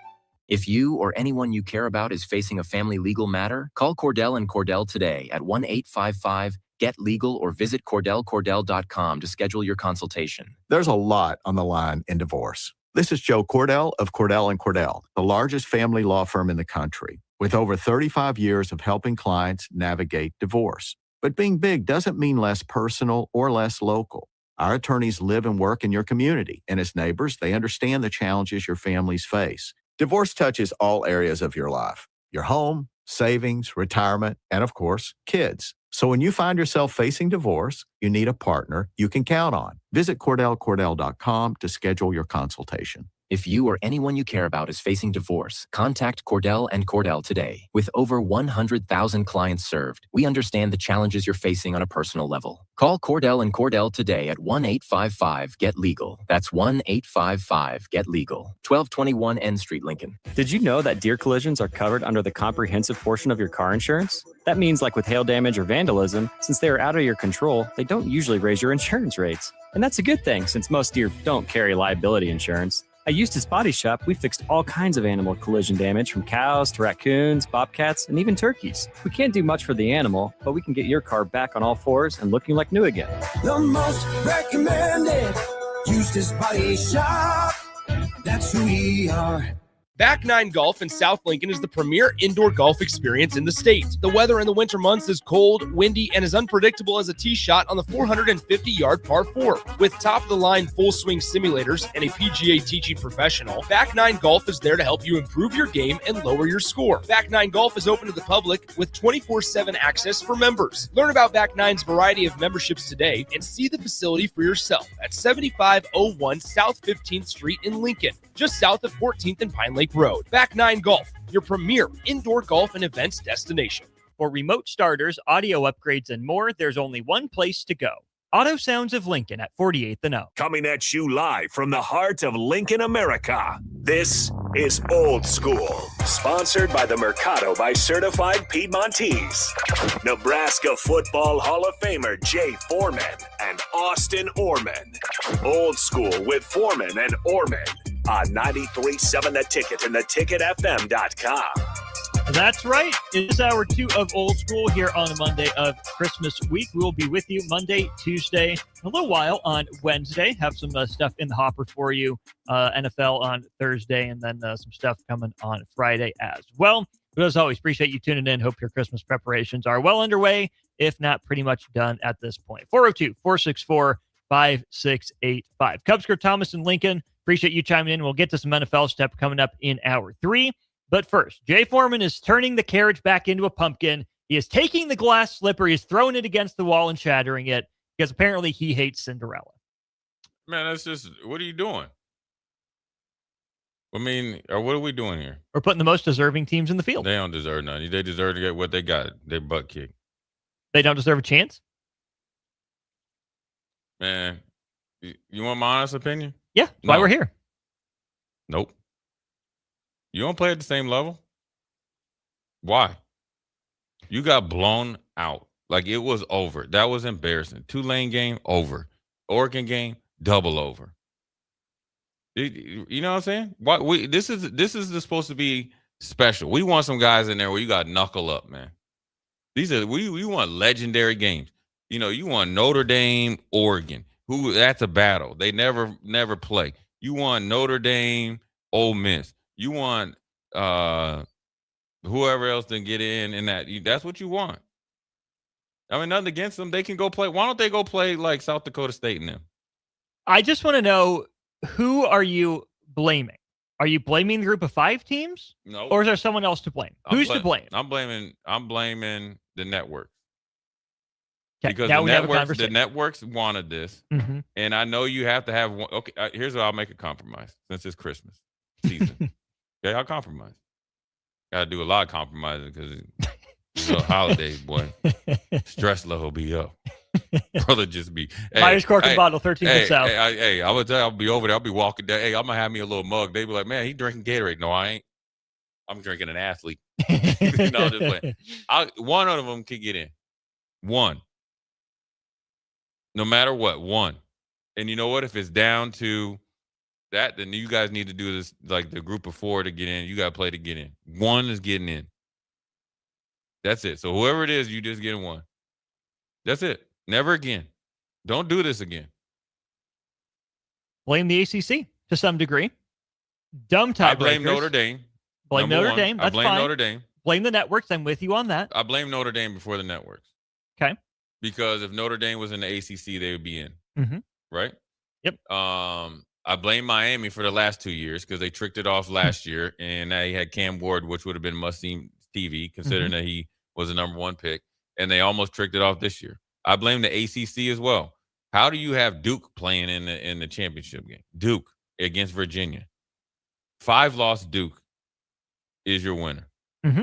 I also blame Dabo and that Clemson. Blue Devil, blue collar grit right there. I like him. I like Mensa. You know what I'm saying? I like that. I like Manuel Diaz. Manuel. My man. I like. Me llamo Manny. Yes, sir. But Money Manny. I'm blaming Dabo. And I'm blaming everybody on that Mike team. Norvell. No, he's Mike Norvell is Mike Norvell. Dabo, you had a team when we talked about potentially could go undefeated based on your schedule if you got past LSU. Okay, you took a good loss because it was a 1-score game and LSU turned up the second half and you had your main receiver hurt his hamstring. Okay, I get it. You easily passable. But the rest of the year? Come on, player. We gotta do better in this. Bob says there are plenty of Power 4 teams that have gotten blown out in the playoffs too. Just keep that in mind. Notre Dame, it's Notre Dame. Notre Dame has. Michigan State got blanked by Bama. Yeah. A couple times, feels like.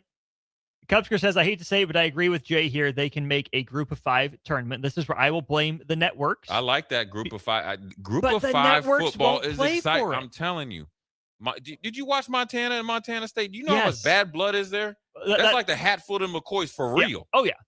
Oh, yeah. $500 to go to the game. That's in the cheap seats. Yeah.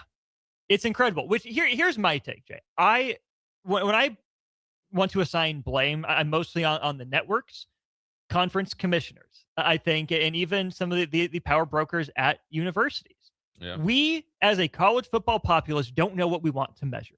We don't know what we want in a tournament, and we're stuck in a middle ground. Maybe it's idealistic. You can tell me off if I'm wrong. But, Jay, college sports used to occupy a fantastic middle ground. High school, you got enough kids just playing for the love of the game, enough that are playing to go to the next level. Pros are pros. In college, there should be a perfect mix where it's bigger money, bigger events, bigger venues, more opportunities, more travel than high school, but not quite to the level of the pros. Right now, college football can't decide if it wants to be that middle ground. I don't think it does because it's moving so far toward a professional model, but not taking the full step for professionalization of setting standards. Yeah. This is who gets in, because we also don't know if we want to measure who's the best team or who's the most deserving team. Or the best league. Or who the needs most to get in. Because it's a lot of nonsense. It's a lot of nonsense because I don't want to compare everything to college basketball, but we're moving more and more that way because college basketball, when you have 68 teams that get in, you win a conference, you're in. That's great. The tournament is that big. You know what you're getting yourself into. It should be hard to pull an upset, which is why we love the magic of when it happens. There's so much less of a chance because essentially you start this off in the Sweet 16. Mm-hmm. You put a mid-major team like James Madison, who got blasted by the only top 50 team they played this year in Louisville, against a top 5 team in the sport. On the road. On the road. It was never going to go well. Now, it's why you play the game. Magic could happen, but these upsets in March are neutral sites. Man. You know, and so we just have to determine what is it we want to measure. If we want to measure who the best team is, put them all in there and let's go. Put them all in there. But if you want to measure who the most deserving is, yeah, guess what? James Madison won a conference and lost fewer games than Duke. And lost fewer games than Virginia. And what's the metrics of deserving? I mean, because you could say a team like Army or Navy deserves it because they don't even have athletes down there. I mean, you know what I mean? They got other obligations. But again, that's bigger. a hypothetical, right? Right. We've seen the games that are played, right? Yeah. If you are going to say that the Sun Belt and Conference USA and the American Conference are a part of Division I FBS football, by them being FBS, there is some tacit admission that they're deserving until you try to change the definition of deserving. Right. If you don't want them to be on the same level, you got to change the terms. But you're trying to change the terms without actually changing the definitions of those terms. So decide if you want to measure who's the best in the Power 4, then make your Power 4 tournament, and that's fine. But you're trying to have it both ways as college football power brokers. You're trying to get away with excluding them and expect them not to notice. Yeah. They're going to notice. I mean, there's that, and then also like where they have the games in the second round too. What's the benefit of going on the road? Neutral site if you're one of the top 4. Yeah, you don't get the home game. You don't get the home game. No. You don't get that money into your community because that's part of like your home field advantage for Oregon or at this case Ohio State, Texas Tech, and Indiana. Yeah. Bloomington would love that. Yeah. Right? They would, so can you not? I mean, I get it, you play in the Rose Bowl, but if you're Prudential, who's the corporate sponsor, do you care if it's played out in sunny California or if you just put Rose Bowl branding up in Bloomington? You can play the Final Four at them. You can have the rotate. Yeah. I mean, these teams that get the bye weeks and get the home, they should be the first two rounds. It should be home games on campus. I don't care what the weather is. I don't care if it's tsunamis in there. That's part of it. Because you know who doesn't care? The NFL doesn't care. Right. If you're going to be like the NFL, adopt actual standards. Yeah. Win X conference, make X playoffs. And Lose X conference, miss X playoffs. And they're actually trying to remedy some of the mistakes that they've made when you have 7-9 or 9-7 7-9 Seattle beating New Orleans. and some other ones, or you got really good teams sitting out. But I don't even mind that. Yeah, but that's good though. That's you showing that you actually are willing to compromise because it's taken away from what you have identified who you are and they're actually showing you action to do so. You talking about deserving? I mean, I hate to say it because I hate Notre Dame. They just won. They deserved to be in. Now they lost it when they decided to quit on the bowl game. I don't know if they deserve to be in. An argument can be made either way. They didn't deserve to be yanked around like that, be led to believe they were in. But guess what? Did. Tulane won a conference. That's exactly what Notre Dame needs. James Madison won a conference. Notre Dame didn't. Banana in the tailpipe. I'm not mad that it happened to him. I've got no love lost for Notre Dame. But Notre Dame, I would say they played tougher competition. They won. I 10 agree, in a row. but did they win a conference? But that's like if Duke is at where Notre Dame is, and the Sun Belt champion gets in, and they're 13-19. There's no way in the world. You're not playing the same conference. Your conference is not as good, even on Notre Dame's like independent schedule or fake ACC affiliation, or maybe Big Ten now since they're mad at the ACC. Whatever it is, that's where you got to have some sort of. I'll allow one of your group of 5 to get in, and they should get in. Boise State definitely should have been. Well, they have to get in, otherwise you're getting sued to high heaven. Right? Sure, one. But it's a great time when they expand to 16 to reset the market. We're not going past 1. Unless you're extraordinary, unless you have like a year like Boise and you've done stuff and you've beat some teams or something like that. Because the whole appeal of the college football playoffs was based on the FCS. Because you saw the best teams eventually get through it and get down there. It was North Dakota State. Then remember it was Sam Houston State. Now you got JMU. You had that was exciting, those games. You can create that on a bigger scale with the Power 4. A group of, whatever you want to call them. Just imagine. Because there'll be nothing better. You want to know it'll be nothing better? Than Nebraska winning it all. Yes, of course. Them Golden Domers with those little like sweater vests they come and they get out. You know how they get off the plane? They got the sweater vest, bow tie wearing. Come down. No, that's Creighton. But they come down there with their little ties and their Notre Dame, Letterman's jacket.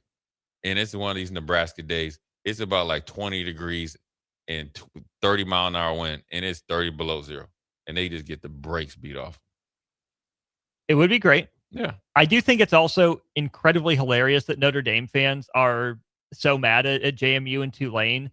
Like, there's not a whole movie about a scrappy Notre Dame player overcoming all the odds. Yeah. Well, so they're part of it. Bit. I mean, they're mad, right? But you know how you'd really double down on your point, Notre Dame? Knuckle up with your team, even the guys that you got going pros, or they can go pros and go down there and beat the brakes off somebody. Then now you remember when Miami wrongfully didn't get to play for the national championship when they lost at Notre Dame by a fake penalty or whatever. You have more affinity for Miami than most people in your audience do, so you can say wrongly, and I don't think you'll have many. But when they went down to the Cotton Bowl and they had 15 personal fouls and they beat the brakes off of Texas. They made a point. Yeah. And it worked out the next year. It did. Yeah. And we're not even going to talk about what those Canes went down there to College Station and did, right? We got to address it. We'll do it in a minute. Let me throw this compromise into our compromise mix, Jay. If you're only allowing one group of 5 team in, they are the auto 8 seed. They get a home game. I can deal with that. If you're going to allow them, they deserve more than just the pity nod. These upsets are more likely to happen if they go, if the Power 4 team goes on the road. And they deserve it. They do. Just for the fabric and the good of college football. Because highlight a smaller campus. Alabama and Notre Dame deserves to go on the road. On the road. Right. Because you had 12 games to prove that you should host. So you're still in, but you're not getting big boy treatment because you didn't play big boy football. You'll still probably win. But if we're going to exclude all but one group of 5 team, I think it's fair to just lock them into the 8 seed in a first round home game. I agree. See? Ta-da. Man, we'll take our royalties. We should be doing something else. We should be we should be down in Washington. Just see how easy that was. Here's what we're going to do. We're going to print off the waveform of this conversation. We're going to mail it with a transcript to our friend Rich Clark at the College Football Playoff Committee. I saw him. Here's our job application. Hey, when they were in the committee and he was like shaking his head, I was like, yeah, I know you under some stress, brother. I know exactly what you're thinking right now. Because they're all sitting at the table with all the TVs. Yeah. He was like, oh man. He's like, he was nothing but smiles when he was on with us. Yeah, because it wasn't our fault. Yeah, because we didn't do it to you, Rich. Notre Dame lost 2 in a row, so that got a lot of pressure. You start getting emails and texts from people at Notre Dame. He's like, oh man, he probably had to make the call and heard some. You think he called Mr. Tight Pants Marcus Freeman? I don't think he didn't. Man, that's a tough call though for Notre Dame though. I know. First round results: Ole Miss blast Tulane 41-10. Oregon blast James Madison 51-34. The two more interesting games, Jay. I said first to 17. You said first to 20. I was feeling really good about my Oklahoma-Alabama prediction. One bad crocodile alligator arm drop by a receiver. One punter being a punter. This game's tied. Alabama goes on a run. Crimson Tide 34. Oklahoma 24. Man, it was it was crazy because the first time they played, Alabama outgained them. Yeah. Oklahoma just outplayed them in the obviously situation on the margins. Yeah. Then Oklahoma gets the party started. Then here comes Bama, and they never could. Oklahoma couldn't recover. Touchdown to start the fourth had me thinking maybe there's a chance, right. And then it's crazy because Bama hadn't been playing good, but that that lets you know DeBoer has a good pulse on this team that he can get 2.5 weeks or whatever it is and get them back right. I still don't know where that kid Ryan Williams is. He's done. We need to do something. We need to do like a 30 for 30. Like, what happened to you? Where are you, Ryan Williams? You know what? That's a perfect example of going to a place, early success, and not all the things that come with it. Now that becomes your priority in the football, and what needs you to do be the best is a minority. That's a great example of it. If I'm a young kid, I'm looking at that because it's not a talent thing and it's not an opportunity thing. Yeah. Drops, lack of concentration, lack of dedication. Getting passed by your teammates on the pecking order. Yeah, because you're the second best receiver in college football coming back behind Jeremiah Smith. Yeah. You've played like a top 200. Now you're going to be in the portal. Trying to get right. Well, all these young bucks coming for your spot, man. It'll be Alabama and Indiana, Jay, in the Rose Bowl being played, obviously, at the Rose Bowl. Really interesting kind of reversal here. Kurt Cignetti became known for his time at Alabama. Kalen DeBoer became known for his time at Indiana. Yeah. And you know who the quarterback was? Michael Penix. You know who the head coach was? Allen. Mm-hmm. They had it going.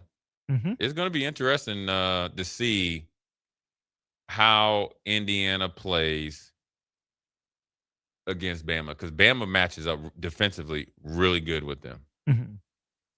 So missing that defensive tackle kind of hurts for Indiana now. Right. So, yeah, I mean, you're talking about, man, shaking hands with the fans and you done. But you got to think about it. It comes down to quarterbacks now.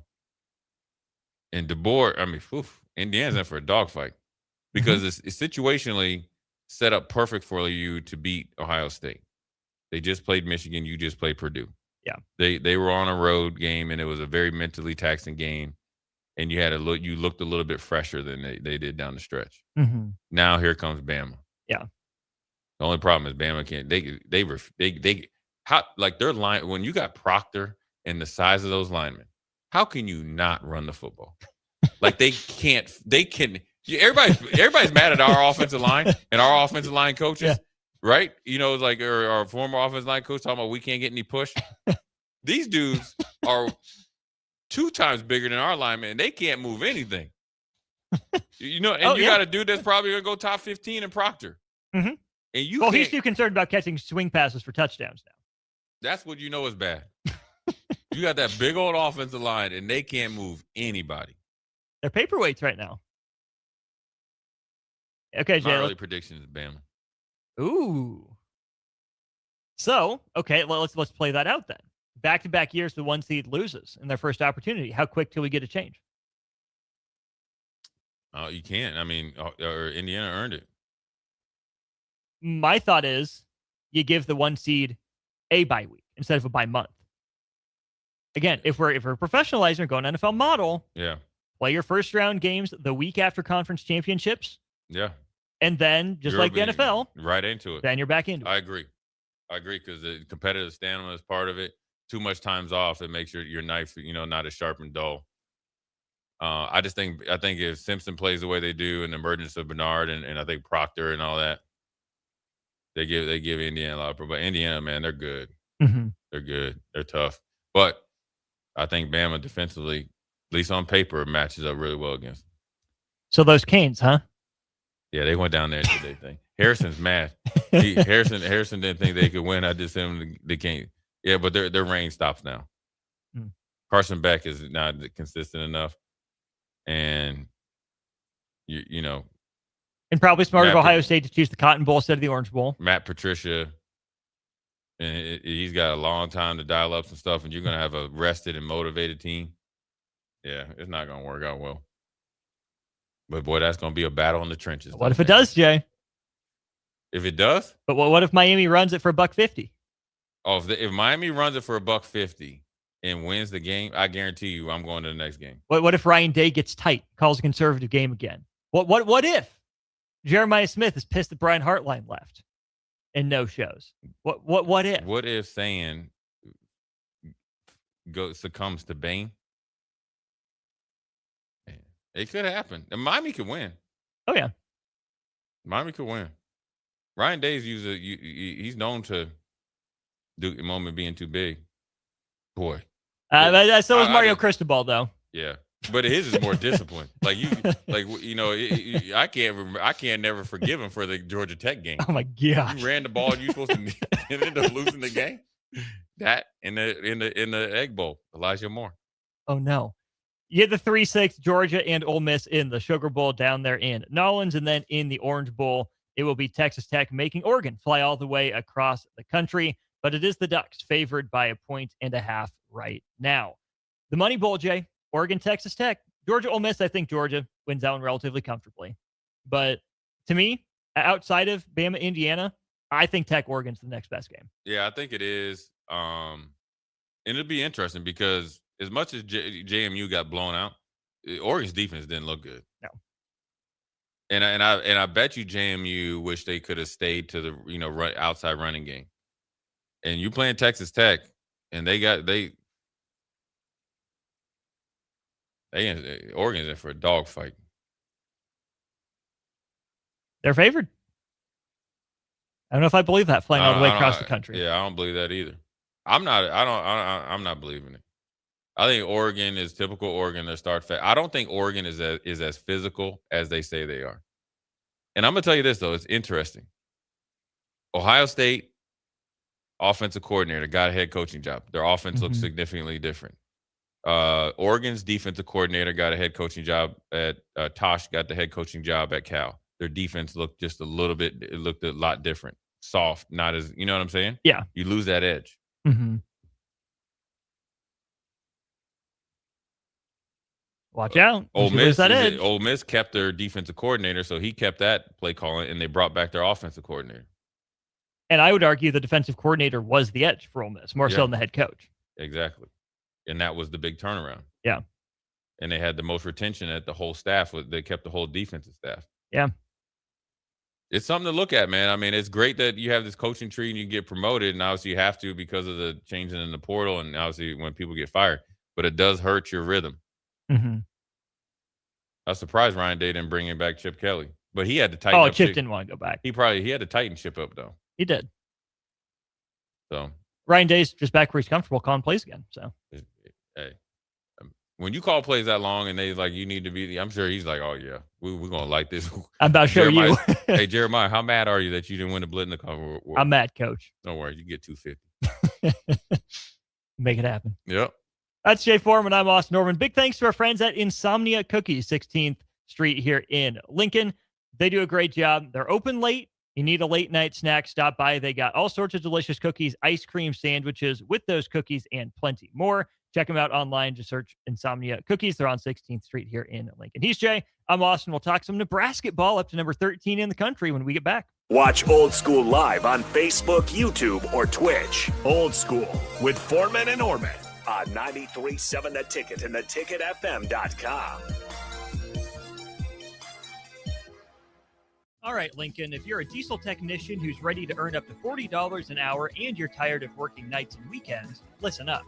Inland Truck Parts and Service is hiring experienced diesel technicians right here in Lincoln, and they're offering what every hardworking tech wants. Monday through Friday hours, no nights, no weekends, and paid training on advanced diesel technology. With 37 locations across 12 states, career advancement opportunities are endless. Start building towards your future and apply today at inlandtruck.com. That's inlandtruck.com. Or text APPLY to 785-369-1320. If you or anyone you care about is facing a family legal matter, call Cordell and Cordell today at 1-855-GET-LEGAL or visit CordellCordell.com to schedule your consultation. There's a lot on the line in divorce. This is Joe Cordell of Cordell & Cordell, the largest family law firm in the country, with over 35 years of helping clients navigate divorce. But being big doesn't mean less personal or less local. Our attorneys live and work in your community, and as neighbors, they understand the challenges your families face. Divorce touches all areas of your life: your home, savings, retirement, and of course, kids. So when you find yourself facing divorce, you need a partner you can count on. Visit CordellCordell.com to schedule your consultation. If you or anyone you care about is facing divorce, contact Cordell and Cordell today. With over 100,000 clients served, we understand the challenges you're facing on a personal level. Call Cordell and Cordell today at 1-855-GET-LEGAL. That's 1-855-GET-LEGAL. 1221 N Street, Lincoln. Did you know that deer collisions are covered under the comprehensive portion of your car insurance? That means, like with hail damage or vandalism, since they are out of your control, they don't usually raise your insurance rates. And that's a good thing, since most deer don't carry liability insurance. At Eustace Body Shop, we fixed all kinds of animal collision damage, from cows to raccoons, bobcats, and even turkeys. We can't do much for the animal, but we can get your car back on all fours and looking like new again. The most recommended Eustace Body Shop. That's who we are. Back Nine Golf in South Lincoln is the premier indoor golf experience in the state. The weather in the winter months is cold, windy, and as unpredictable as a tee shot on the 450-yard par 4. With top-of-the-line full-swing simulators and a PGA teaching professional, Back Nine Golf is there to help you improve your game and lower your score. Back Nine Golf is open to the public with 24/7 access for members. Learn about Back Nine's variety of memberships today and see the facility for yourself at 7501 South 15th Street in Lincoln, just south of 14th and Pine Lake Road. Back Nine Golf, your premier indoor golf and events destination. Concrete Industries has immediate job openings for precast production laborers and maintenance technicians. Concrete Industries offers great pay, health benefits, 401k, a wellness program, holidays, and paid time off. Apply today to earn a starting pay of $21.50 per hour plus a $1,500 hiring bonus. Concrete Industries is hiring all experience levels and offers on-the-job training. Start your career today as a precast production laborer or maintenance technician. Visit concreteindustries.com. For remote starters, audio upgrades, and more, there's only one place to go. Auto Sounds of Lincoln at 48th and O. Is your furnace ready for winter? Call Bryant to perform a thorough check for comfort and peace of mind. 467-1111. Bryant Air Conditioning, Heating, Electrical, and Plumbing. Whatever it takes. This holiday season, give the gift of good taste with a gift card from Valentino's. During double discount days, double your discount from $5 to $10 free with a $50 gift card purchase. Valentino's handcrafted pizza has been a family favorite for generations, and our gift cards make the perfect holiday gift. And right now, during gift card double discount days, when you buy $50 in gift cards, get a $10 gift card free. Happy holidays from Valentino's. Load up on meat and more this holiday season at the Mercado by Certified Piedmontese at 84th and Havelock. Keep your eyes posted to the Mercado's social media pages for specific daily deals from now all the way through New Year's Eve on December 31st. Don't forget their other locations, now open at 30th and Yankee Hill and 84th and Old Cheney in Lincoln and 168th and Maple in Omaha. Get to the Mercado today for the best meat in town. Empire Netting and Fence delivers top quality netting and fence solutions. From major sports venues to backyard installs and everything in between, coast to coast. We take on tough jobs with grit, integrity, and a strong commitment to safety. Empire is growing, and we're hiring motivated people ready to grow with us. We build each other up, and we're building something big. Think you've got what it takes? Apply now at empire-fence.com. That's empire-fence.com. 93.7 The Ticket, Fox, KFXL weather. Sponsored by John Henry's Plumbing, Heating, and Air Conditioning. Your Lincoln forecast for today, we'll see mostly sunny skies, be breezy and mild with an afternoon high near 59. Tonight, mainly clear skies and light winds, below around 37. And tomorrow, we'll see mostly sunny skies return with light winds, an afternoon high near 56. I'm meteorologist Kyle Bucker for 93.7 The Ticket and ticketfm.com. Schweizo Construction is now hiring for skilled craftsmen, steel erectors, concrete workers, and general laborers. Schweizo Construction offers great benefits like premium wages, health and dental insurance, paid holidays and vacation, 401k with company match, life insurance, and disability insurance. They pride themselves on a legacy of 40 years built on integrity and trust. Joining their team means becoming part of a family that values hard work, dedication, and mutual respect. Apply today at schweizo.com. That's SCHWISOW.com. Back to Old School with Foreman and Orman on 93.7 The Ticket and theticketfm.com. This segment of Old School brought to you by the folks at Heartland of Nebraska Windows. They're based out of Hallam, Nebraska. They offer free estimates, full window replacements, all vinyl triple pane windows, and lifetime warranties on everything while keeping their prices affordable. Heartland of Nebraska Windows is locally and family owned with their own team of installers. Give them a call today for more information, 402-430-3852, or by visiting them online at heartlandofnebraskawindows.com. Austin Norman, Jay Foreman, talking now about the number 13 undefeated 12-0 Nebraska Cornhuskers. There are sleepy first halves, Jay, and then there's whatever it was Nebraska put on display yesterday against North Dakota, but all's well that ends well. 78-55. Nebraska takes down North Dakota. Nebraska up to number 13 in the AP poll. One more bye game left coming up a week from tomorrow before you get into the meat of Big Ten play. And how about this, Jay? Lincoln's very own Braden Frager comes through his second Big Ten freshman of the week honor. I said going into the game, it felt like a Braden Frager and a Sam Hoiberg game to me. Those were Nebraska's two leading scorers. Yeah, I mean, he's been a really good surprise. I mean, I think the team would tell you that they knew it. I don't think they maybe knew it to this magnitude. And he's a freshman. I mean, you'll get a game like yesterday, then you get another game like the game before. Mm-hmm. It's all based on matchups and opportunity. And so those games that are kind of like, sleepy start time, coming off of successes, which is continuing to be ranked and winning against a pesky North Dakota team. Sometimes you need your guys that aren't your starters or your backup players to step up and fill roles, and they both did it. And obviously, that you expect that from Sam. He always is heady, but and plays with great energy. But then it was really good to see Frager kind of get the flow going and step up when they were definitely looked heavy-legged. I don't know if they maybe overextended themselves in practice, or just kind of one of those games that isn't normal. But the one thing I like about the team is that when they got it going, they were able to dig in. And, obviously they did a better job on the offensive boards. I felt like in the first half, North Dakota was keeping them to one shot and then made them shoot, I think, a little bit earlier in the play clock, and they weren't hitting anything. And so they had to grind it out, and you got to tip your hat to North Dakota. They probably feel like they missed a ton of shots that they had, because they had some good looks. They just weren't able to hit, and they probably got worn down a little bit. Nebraska, obviously, I think with Jamarcus Lawrence and them really cranked up their on-the-ball defense, wearing down King, which is, the second coming of Alex Caruso as far as the receding hairline as a young man in college. But Nebraska, onward and upward, continue to move along and, beat whoever they put in front of you.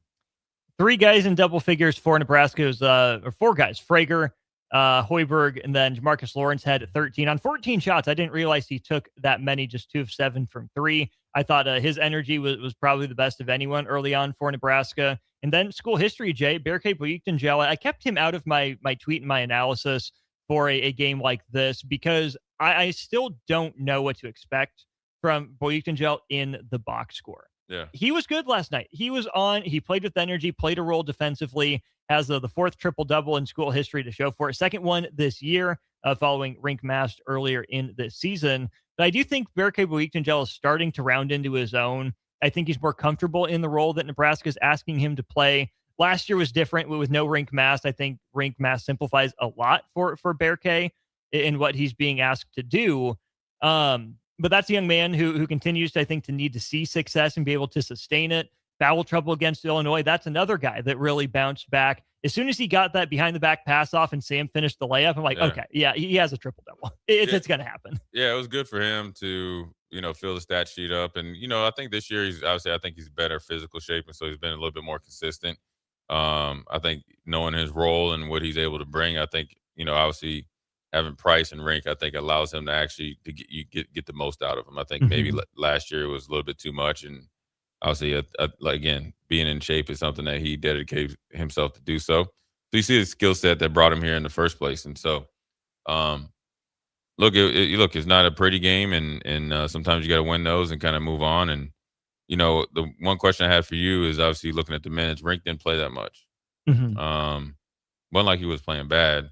You think it was more matchups, or maybe you just kind of give him a little bit of rest? Yes and yes. I think Nebraska would have wanted to play Rink Mast a little bit more had the game been closer, but once they kind of blew it open and kept North Dakota at arm's length, they found a lineup that worked, with Boyikengel as kind of that trailer. And Fred Hoiberg talked about that in postgame. I talked about it with Bach last night.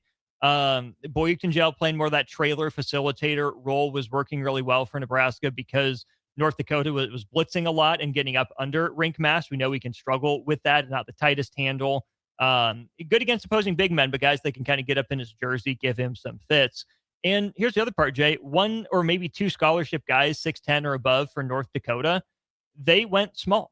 They played pretty small. And so with Boyikengel, who's a better athlete at this point than Rink Mast, playing as well as he was, Nebraska could afford to still stay big enough with a guy like Frager on the floor and some combination of guards around him and Boyikengel, but also be able to match more of the speed and skill that North Dakota put on the floor. So, yeah, if it had gotten dicey, I think Rink Mast would have gotten back in there. But it was the perfect combination of factors to get him a little bit of time off, maybe less necessary given that Nebraska played games 8 days apart. Now they won't have another game for the 9th day after this one. But any sort of minutes you can save now for a guy in his first season back after the knee injury, probably best for Nebraska down the line. But it is important, and I'm glad you led me there, Jay. Rink Mast, 7 points on 6 shots, 0-3 from 3, 3 for 3 at the free throw line, and 9 rebounds. Price Sanford, 7 points on 10 shots. Didn't get on the scoring sheet until there were under 8 minutes left in the game. But let me ask you this, Jay. Which is more likely, that Rink Mast is first team All Big Ten, or that Braden Frager is Big Ten Freshman of the Year? Rink Mast. Because of the freshman at Illinois that they're talking about moving up towards a lottery pick, and he's pretty good. I could see it. And Frager doesn't start. Illinois kid starts, and he's probably a little bit more consistent. But I think Frager is definitely in the conversation. If Nebraska continues to level up, then that eliminates any of the excuses for him not to be. I agree. I think right now, if the season ended, Rink Mast is a top 5 most important player in the Big Ten, but I'm not sure he would get voted on to first team All Big Ten because Nebraska's been able to win some of these games without him, and that's some of it.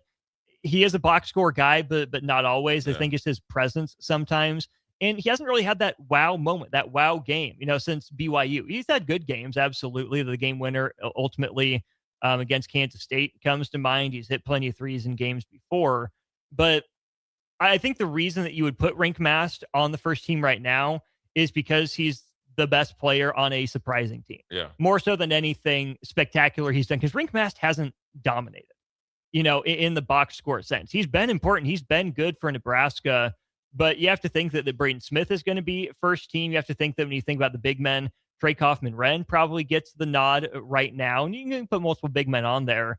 But, Yaxel Lendeberg, did they count him as a big man or as a wing? Cade Tyson's putting up numbers for Minnesota right now. 2 guards at Ohio State, and Thornton and Mobley that have played pretty well. Jeremy Fears at Michigan State, if they win the league. Donovan Dent, I think, gets it going pretty soon. If Bennett Sturts turns it on for Iowa, who's kind of beating up on quad 4 opponents right now, there's a lot of competition for those 5 spots on the All Big Ten first team. Rink Mast is as important to his team as anyone in the conference, but he doesn't dominate the statistics like some of these other guys that I think for some of these casual voters might hold him back from being a first team guy at the end of the year. Yeah, he needs a couple big games in conference. I mean, in the right games. Yeah, I mean, which is going to be, here coming soon. I mean, he was pretty good against Illinois, pretty good against Wisconsin. Then obviously Creighton is the other game, and obviously Kansas State outside of the big game in the scrimmage. And so he dropped 20.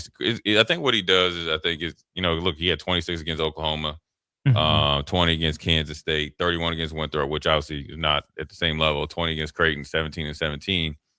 I think he's very consistent. So sometimes you could fall asleep on how good he is.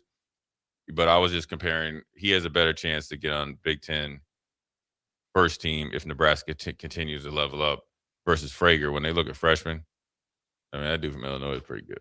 Yes. And he starts. I think that Penn State guy, Mingo, has a good chance. Steinbach from Washington in the conversation as well.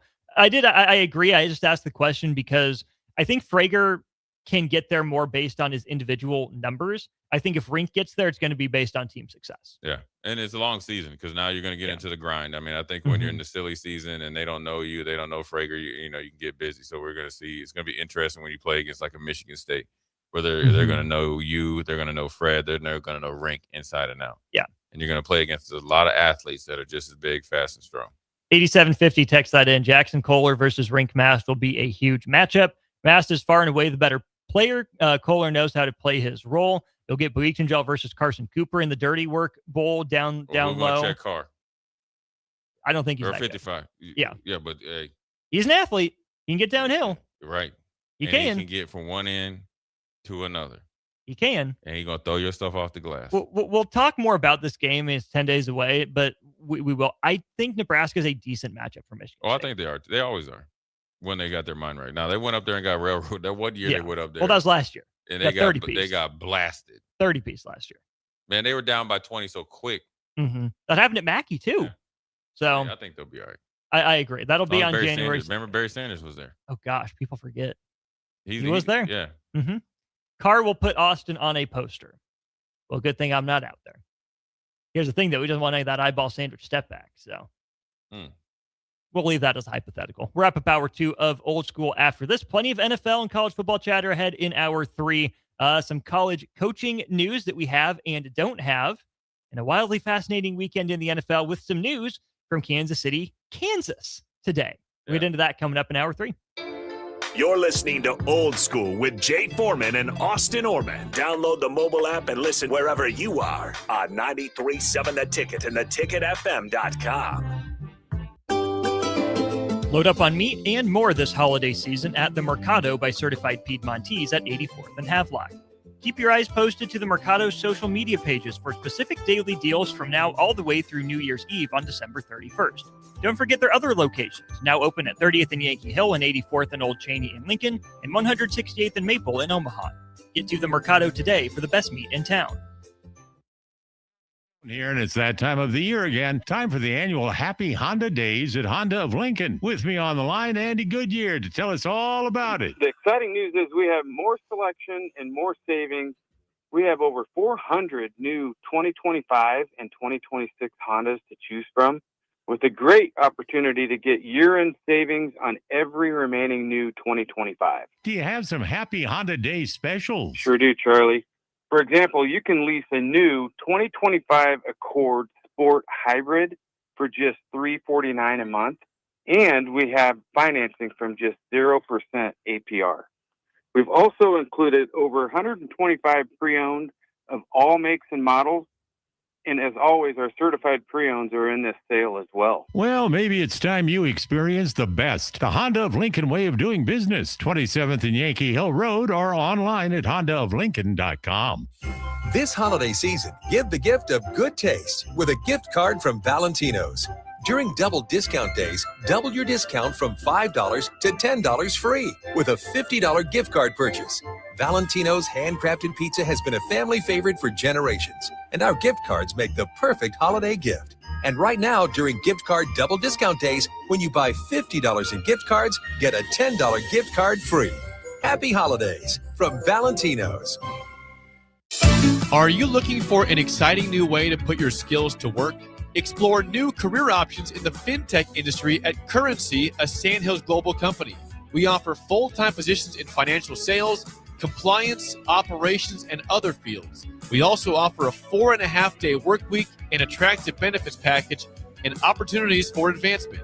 Put your motivation to work and grow with us at Currency. Visit gocurrency.com/careers to learn more. Is your furnace ready for winter? Call Bryant to perform a thorough check for comfort and peace of mind. 467-1111. Bryant Air Conditioning, Heating, Electrical, and Plumbing. Whatever it takes. Tune in to Outside the Box from 4 to 5 p.m. for everything you need to know about the Lincoln Stars. Join head coach Rocky Russo and play-by-play voice Alex Fern as they sit down with special player guests to tell the story of the Lincoln Stars and give you all the news and notes you need from around the USHL. That's Outside the Box with the Lincoln Stars on 93.7 The Ticket and theticketfm.com. Rosie's Sports Bar and Grill, open for lunch and dinner at 1501 Center Park Road, just south of 14th and Highway 2. If you're seeking a career with a growing company, Gaina Trucking and Excavating is hiring and looking for additions to their team. Gaina Trucking has a strong team culture, competitive pay, 401ks, and benefits like health, dental, and vision. Drivers are guaranteed 40 hours per week, even in the winter months, and are home every night. Start your career today at Gaina Trucking and Excavating. Apply today at gainatrucking.com. All right, Lincoln, if you're a diesel technician who's ready to earn up to $40 an hour and you're tired of working nights and weekends, listen up. Inland Truck Parts and Service is hiring experienced diesel technicians right here in Lincoln, and they're offering what every hardworking tech wants. Monday through Friday hours, no nights, no weekends, and paid training on advanced diesel technology. With 37 locations across 12 states, career advancement opportunities are endless. Start building towards your future and apply today at inlandtruck.com. That's inlandtruck.com. Or text APPLY to 785-369-1320. A business's phone is the lifeline to its customers and potential clients. That's why it's so important that you can take calls seamlessly from anywhere, whether you're on the road or in the office. Hamilton Business Technologies can help ensure your phone rings wherever you are. We can equip your headquarters and any of its locations with the right tools for smooth, professional call handling. As the official business IT partner of the Huskers, we know how to keep Nebraska businesses connected. Learn more at hamiltonisbusiness.com. Empire Netting and Fence delivers top quality netting and fence solutions. From major sports venues to backyard installs and everything in between, coast to coast.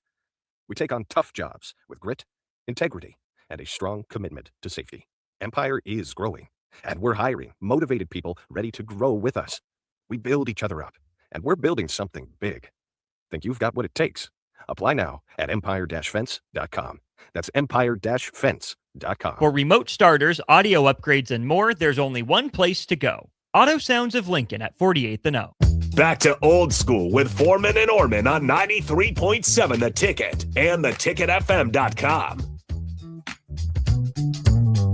Austin Norman, Jay Foreman with you. We're wrapping up hour 2 of Old School here at 93.7 Ticket, ticketfm.com. This segment brought to you by Love Volleyball Nebraska. They're getting ready to start their second season. It all starts January 11th at Baxter Arena in Omaha. Get your tickets online at lovb.com. Don't miss your opportunity to see volleyball stars like Lexi Rodriguez and Jordan Larson dominate the floor. It'll be Love Nebraska taking on Love Houston on Sunday, January 11th at 3 p.m. The promotional schedule for Love Nebraska is out.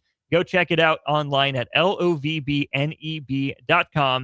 Get your tickets before it's too late. Jay, one last thing in college football news. The Golden Domers, we'll talk about them one more time. They are not renewing their series with USC, or USC is not renewing their series with Notre Dame. One-time father of Nebraska commit Keyshawn Johnson Jr. says, you're running scared, USC. Just admit it. Yeah. But Notre Dame replaces the USC game with BYU. Yeah. The team they just opted out of playing in the Pop-Tarts Bowl. Yeah. I don't Yeah, I mean, USC, now playing these games, there's not really advantages to it. Yeah. Like it used to be. Traditions are gone, man. That was a game that you really just always look forward to. You know, you think about the Notre Dame team that had Manti Te'o, you got to go out there and against a pesky USC team. You think about the original tush push of Reggie Bush and them at Notre Dame. And they're saying maybe we'll get back together in 2030. Yeah, I get it. It's I mean, we don't get to play Oklahoma anymore, and so scheduling is key. And now that everybody has 9 conference games, so you got to make sure that you're strategic about it. You sure do. So we will see if that Notre Dame USC series resumes. I assume it will. We'll see when that will be. Plenty more to get to in the NFL and in college football. We'll be back with that in hour 3 of the show. Watch Old School live on Facebook, YouTube, or Twitch. Old School with Foreman and Orman on 93.7 The Ticket and theticketfm.com. All right, Lincoln, if you're a diesel technician who's ready to earn up to $40 an hour and you're tired of working nights and weekends, listen up. Inland Truck Parts and Service is hiring experienced diesel technicians right here in Lincoln, and they're offering what every hardworking tech wants. Monday through Friday hours, no nights, no weekends, and paid training on advanced diesel technology. With 37 locations across 12 states, career advancement opportunities are endless. Start building towards your future and apply today at inlandtruck.com. That's inlandtruck.com. Or text APPLY to 785-369-1320. Jack Russell of Farm Bureau Financial Services is here to help you protect things that are most important to you. Whether it's your home, your family, or your future, Jack Russell has the proven experience to get the job done while developing authentic relationships with you. Give Jack a call today at 402-421-9100. Again, that's 402-421-9100. Or visit one of his 2 locations in Lincoln or Seward and learn how you can excel in the complicated world of insurance. Jack Russell of Farm Bureau Financial Services, a trusted and well-respected representative since 1999. Are you ready for a new opportunity? Check out Sandhills Global. Join a dynamic team where your skills are valued and your career can soar. We offer full-time positions with a 4.5-day work week, competitive pay, excellent benefits, and a positive work environment. From IT and marketing to sales and finance, we're looking for talented individuals just like you. Apply today at sandhills.jobs and take the first step towards an exciting future. That's sandhills.jobs. Don't wait, apply now. At Fairway Meat Market, you're family, and as part of the family, they want to save you money on your meat and groceries. Fairway has fresh cut meats, seafood, cheese, wine, and spirits, and a friendly staff that's always ready to help you find what you need. Stop by Fairway Meat Market today to plan your weekly meals in the Rockledge Square Shopping Center, just south of 84th and Van Dorn. 93.7 The Ticket, Fox, KFXL weather. Brought to you by Bryant Air Conditioning, Heating, Electrical, and Plumbing. Your Lincoln forecast for today, we'll see mostly sunny skies, be breezy and mild with an afternoon high near 59. Tonight, mainly clear skies and light winds, below around 37. And tomorrow, we'll see mostly sunny skies return with light winds, an afternoon high near 56. I'm meteorologist Kyle Fletcher for 93.7 The Ticket and theticketfm.com. If you're seeking a career with a growing company, Gaina Trucking and Excavating is hiring and looking for additions to their team. Gaina Trucking has a strong team culture, competitive pay, 401ks, and benefits like health, dental, and vision. Drivers are guaranteed 40 hours per week, even in the winter months, and are home every night. Start your career today at Gaina Trucking and Excavating. Apply today at gainatrucking.com.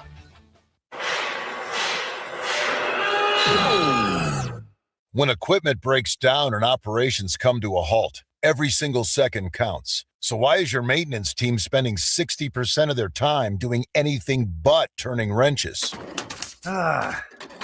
MaintainX is the AI-powered maintenance and asset management system that helps your team get back to actually fixing breakdowns. No more searching for manuals. No more hunting down parts. No more drowning in paperwork. With MaintainX, your team can access manuals from anywhere, create new procedures in minutes, and turn voice notes into clear and complete work order feedback. What used to take hours now only takes minutes. Keep your operations moving, not your paperwork. Join over 11,000 maintenance teams that are already fixing more and filing less. Try MaintainX for free today. Go to maintainx.com/AI. That's maintain and the letter x.com/AI. This is Lincoln's home for sports talk on the FM dial. Also online at theticketfm.com. On the internet. KNTK FM Firth, 93.7 The Ticket. Hey there, this is Paul Scheel, owner of High Electric. I want to thank our friends and loyal customers and introduce High Electric to those looking for a new electrician. We've been serving the Lincoln and Omaha area for over 30 years, from design to install, upgrades, and repair. If you're a homeowner or a small business needing some electrical work, Call us at 402-466-6606 or check us out at hyelectric.com. We look forward to hearing from you. Omaha Steaks is the official sponsor of tailgating. From legendary burgers to mouth-watering steaks, deli-style franks, and so much more, you'll elevate your next game day get-together with America's original butcher. Now you have the chance to be the ultimate gift giver this holiday season. Visit omahasteaks.com/theticket for 16 free Omaha Steaks smash burgers on your order of $129 or more, plus 50% off site-wide. That's 16 free smash burgers at omahasteaks.com/theticket. See the website for details. Happy holidays from Omaha Steaks. At Koppel, during the holidays, we take time to cherish our terrific staff, community, and loyal customers that continue to drive that money-saving mile to Louisville, Nebraska. Hi, this is Sean Callahan. I can proudly say I bought my car at Koppel. If you are in the area, I invite you to stop by Koppel Chevrolet GMC's offices in Louisville or check them out online at koppelcars.com. On behalf of Koppel Chevrolet GMC, Merry Christmas and safe travels to all. Rosie's Sports Bar and Grill, open for lunch and dinner at 1501 Center Park Road, just south of 14th and Highway 2. Coming at you live from the heart of Lincoln, America. This is Old School, sponsored by the Mercado by Certified Piedmontese. Nebraska Football Hall of Famer Jay Foreman and Austin Orman. Old School with Foreman and Orman on 93.7 The Ticket and theticketfm.com. What up, Hour 3? Jay Foreman, Austin Norman, live in effect, 1040 O Street on this, I guess, Christmas Eve or whatever it is. We're Old School. We're brought to you by the Mercado, Certified Piedmontese, Special Ingredients of Butcher Shop, 84th and Havelock, 30th and Yankee Hill, 85th and Andromats, and 168th and Maple up there in the O. It is grilling week. It's a bonus week. It's actually a Christmas present. Good weather, as long as the wind stays down. Can change your dinner plan for Christmas Eve and Christmas Day and the day after and into New Year's if we get lucky. So head over to the Mercado, 3 locations in Lincoln, obviously 1 up there in your O. And if you're listening on the app up there in Omaha, you know where to go, 168th and Maple, and the 3 locations are strategically placed for the griller's paradise as you're coming and going north side of town, south side of town, and obviously southeast side of town as well. So more the merrier. But things that weren't very merry were the NFL, man. A lot going on. I mean, when you think of, there's some really good games. I think you had some coming out parties when you think about the Jaguars and Jaguars and Bears. But then you have the Chiefs. You know, is it the end? Is it the way it should end?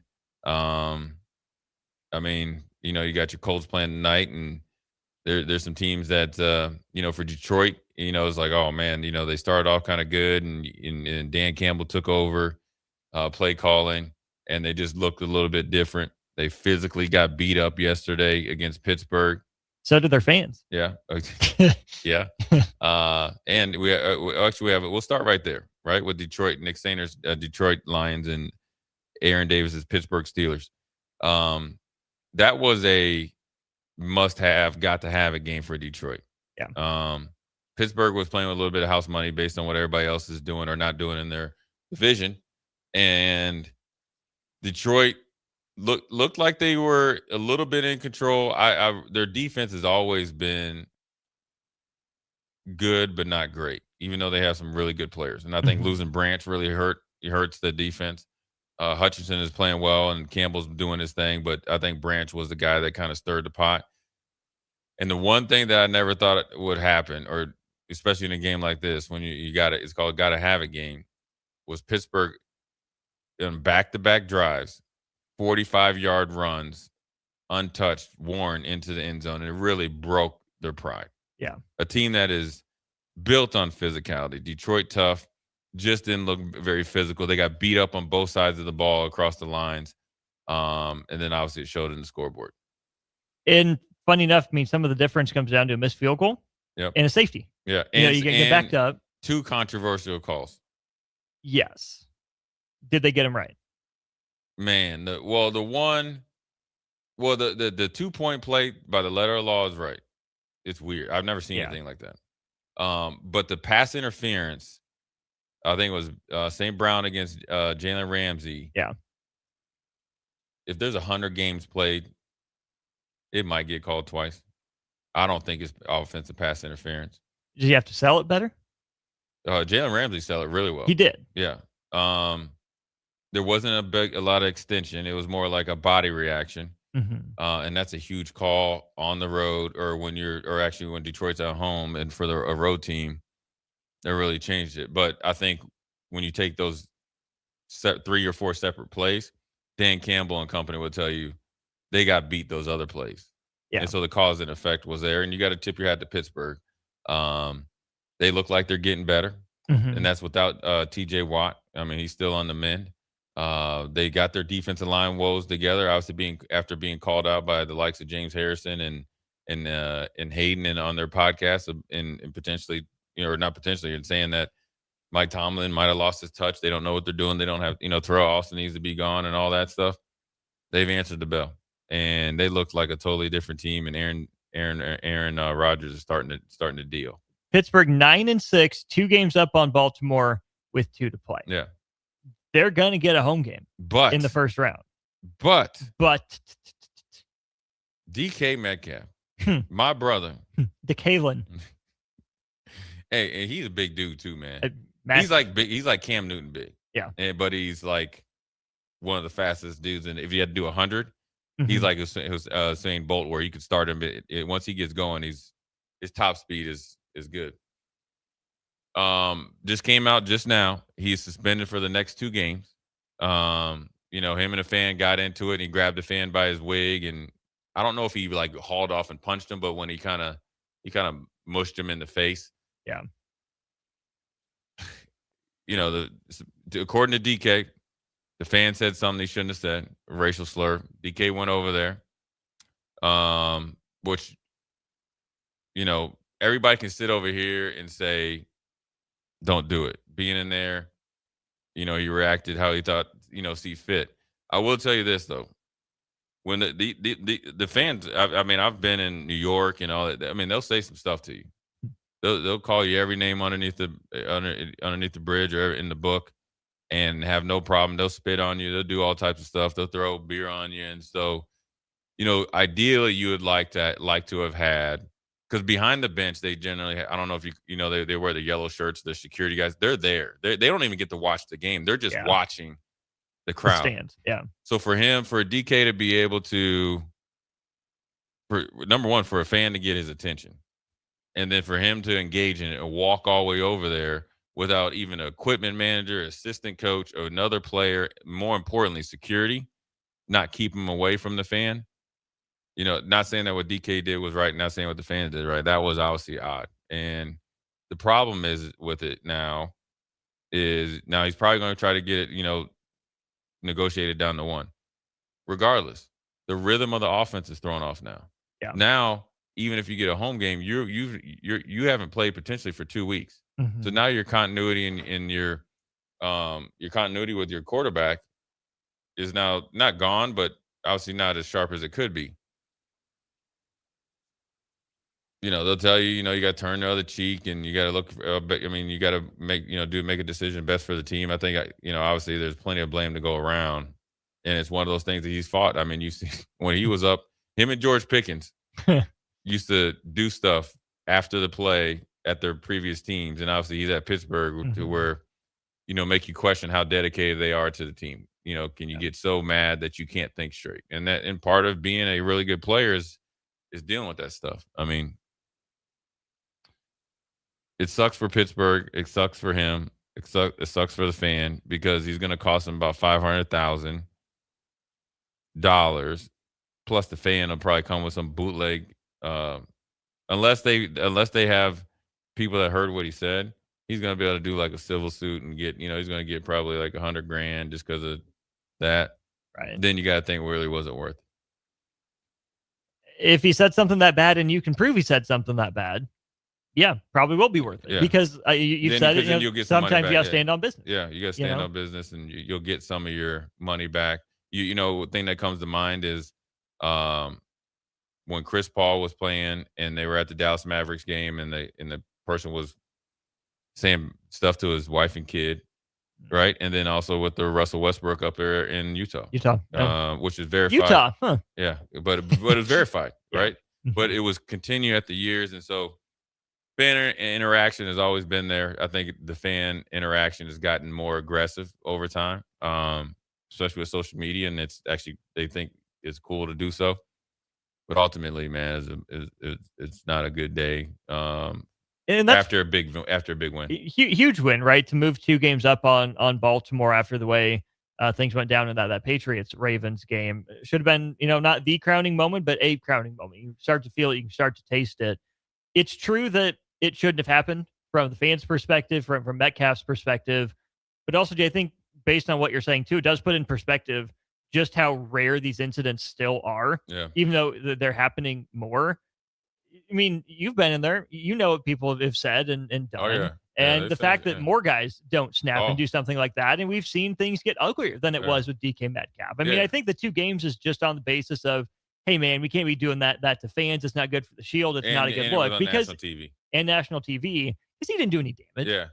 Not even I mean, close. so it's more, we've seen it. And so now you got to really react to it. I remember when Marcus Peters, who's definitely, you talking about standing on business. He's straight up standing on business. He's from Oakland, and he was with the Rams, I think, and they were playing in Jacksonville, and somebody was, saying something to him or whatever, and he went up, kind of up the stairs there, and then obviously cooler heads prevailed. Someone's texting this in as well, Jay. Apparently, this isn't the first time this fan has heckled DK Metcalf. So when Tom he was in Seattle? Yeah, so Tom Pelissero with NFL Network said that when DK was in Seattle, the same fan last season said something, and Metcalf reported it to team security or whatnot. A source close to Metcalf says the fan who identified himself as Ryan Kennedy called Metcalf's mom a derogatory word and called Metcalf something we both know you don't call a black man. The fan claims Metcalf was upset about being called his full legal name. No, that's a far stretch from your full legal. I don't like mine. Like people calling me. There's certain people that can use my full name.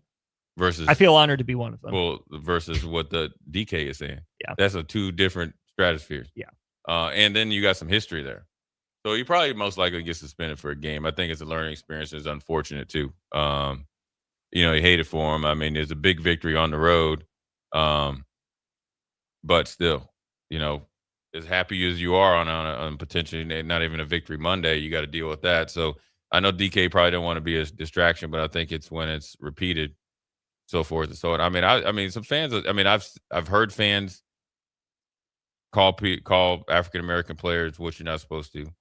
Actually, in fact, I've played against guys that have done so. And I remember one time, man, and there's 2 ways to look at it. If you go and you follow like the Tennessee Titans, there's these 2 guys that they just go to the game and they just rib guys, and it's in fun because they're kind of just making fun. Like, oh, you're not going to make any plays. Look at you. You got 1 sleeve on. You ain't even played all year. So they'll do all that stuff. I remember we were playing the Jets one time, and we had we had a big offensive line. We had a dude named Jamie Nails, and we call him Big Heezy, Robert Hicks. And these fans must have studied the media guide and in college. I mean, they talked about what your body looked like in the pants and all this other stuff. You just kind of got to deal with that. I mean, heck, when I broke my leg in New York, one dude ran down. I was in pain, and I didn't want to, be on the green cart and stuff like that. And he ran down, and I couldn't get in there because people were standing around. So then you're frustrated. This dude was like, "Man, you suck and the Husker suck. This, and this." He's like, "I'm glad you broke your leg." You know what I'm saying? So I couldn't do anything. I couldn't do anything, but reach up and poke him with your crutch or something. Yeah, but I mean, so fans across the line at times, it's just an unfortunate incident, man. Yeah, it sucks because DK probably isn't that way, so it makes him, be in a bad light. He probably, I don't know if he was frustrated with the game and that circumstances probably didn't add up right, but the learning lesson for some of the players that are in the league and on the team. So, but on the flip side, better days are down there in Duval County. Woo! I hate it, but good for them. Denver Broncos have been rolling along, obviously potentially going to be the number 1 seed. Sean Payton, he gets loose with it sometimes. He'll talk some junk. Mm-hmm. And essentially what he said was, for a small market team, they're really good. Why would you even say that? Like, why? Like, why? You both play under the same salary cap, dude. Like, they're really like, oh, they're for a small market team, they're really good. And I think maybe he was saying, for a team that you don't hear a lot about or see on TV, because they aren't, I mean, half of their games are blacked out still. Right. You know what I mean? So they don't even get the local, that they actually are really good. So we're in for it. Yeah. Well, Jacksonville took that as a motivational tool and obviously ran with it. And they beat the brakes off of Denver. At Denver. Yeah. In the altitude. Mm-hmm. And then obviously told Denver about it afterwards. And Jacksonville is a team that when they were about 7-8 wins, I was like, oh, they'll fizzle. And they seem to get better. You got to give it to Coach Cohen that came over from Tampa Bay. He's got Trevor Lawrence playing some really good football. They made a really good trade and get Jacoby Myers and re-upped him. They drafted well. They've always they drafted well for the last 3 or 4 years. And you got Josh Allen that's playing the defensive end. Josh Allen, and he's playing good. Walker, who was the number 1 pick, is playing good. And then obviously they've drafted guys at times on the offensive line, and they're all starting. So it looks like as good as Houston's playing, they might win the division. Do those two teams play again? Because I think after this, the Colts have the Texans and the Jags have the Titans. So that's a layup game. Yeah. Some of us never left Trevor Lawrence Island. That is true. I've been there. Yeah. I'm going to just throw that out there. Yeah, Trevor's a good quarterback. Yeah. He's good. He's been unlocked. He's got pieces around him. Guys are actually catching the ball now, not necessarily dropping it. And shout out Cohen, right? Maybe the Ben Johnson effect, the diet version of it at this point is not being talked about, even though they have the same record. In large part, Jay, I think because the bigger story in the AFC South is Indy's collapse. Yeah. As good as they look, Jacksonville on the sneak, Houston got healthy to a degree, and they're there. Indy's not eliminated yet, but it's obviously an uphill battle for them. It's going to be a fun 2 weeks coming down the stretch for Jacksonville and for Houston. And I can't wait to see what hilariously embarrassing fashion the Jags lose in the divisional round in. Yeah, and the Jags will win probably the division because Houston has at the Chargers, and then they play the Colts. Yeah, and the Colts got everything to play for. If they lose today, they won't. Yeah, and then they'll make some obviously business decisions to start to shut it down. But I think the Colts is kind of unfairly judged because they're 8-6. Obviously, Daniel Jones is playing lights out. He's hurt, had some other injuries, and here you got Phillip Rivers. So, that race there is going to come, and you wonder what Houston's thinking because sometimes you can play tight as you think like, okay, this is a must win. The Chargers are going to be motivated at home. Mm-hmm. You can maybe project you might play them again in the playoffs. Yeah. So now does that change your game plan? Because what happens is when you get down to the nitty gritty, they know how to project where you would play, when you'd play, and who you'd play. So if you might have to tee it up again with the Chargers, sometimes and teams won't tell you this, but they'll take a loss knowing that you want to put a better effort on when you play them again. So Jacksonville to go from where they were last year to now is commendable with the rookie head coach. It really is. Yeah. Getting the most out of guys as not just rookie head coach, calling his plays, right? Yeah. So juggling all of that together, the Jaguars offense, Jay, quietly tied for second most points in the AFC. Yeah.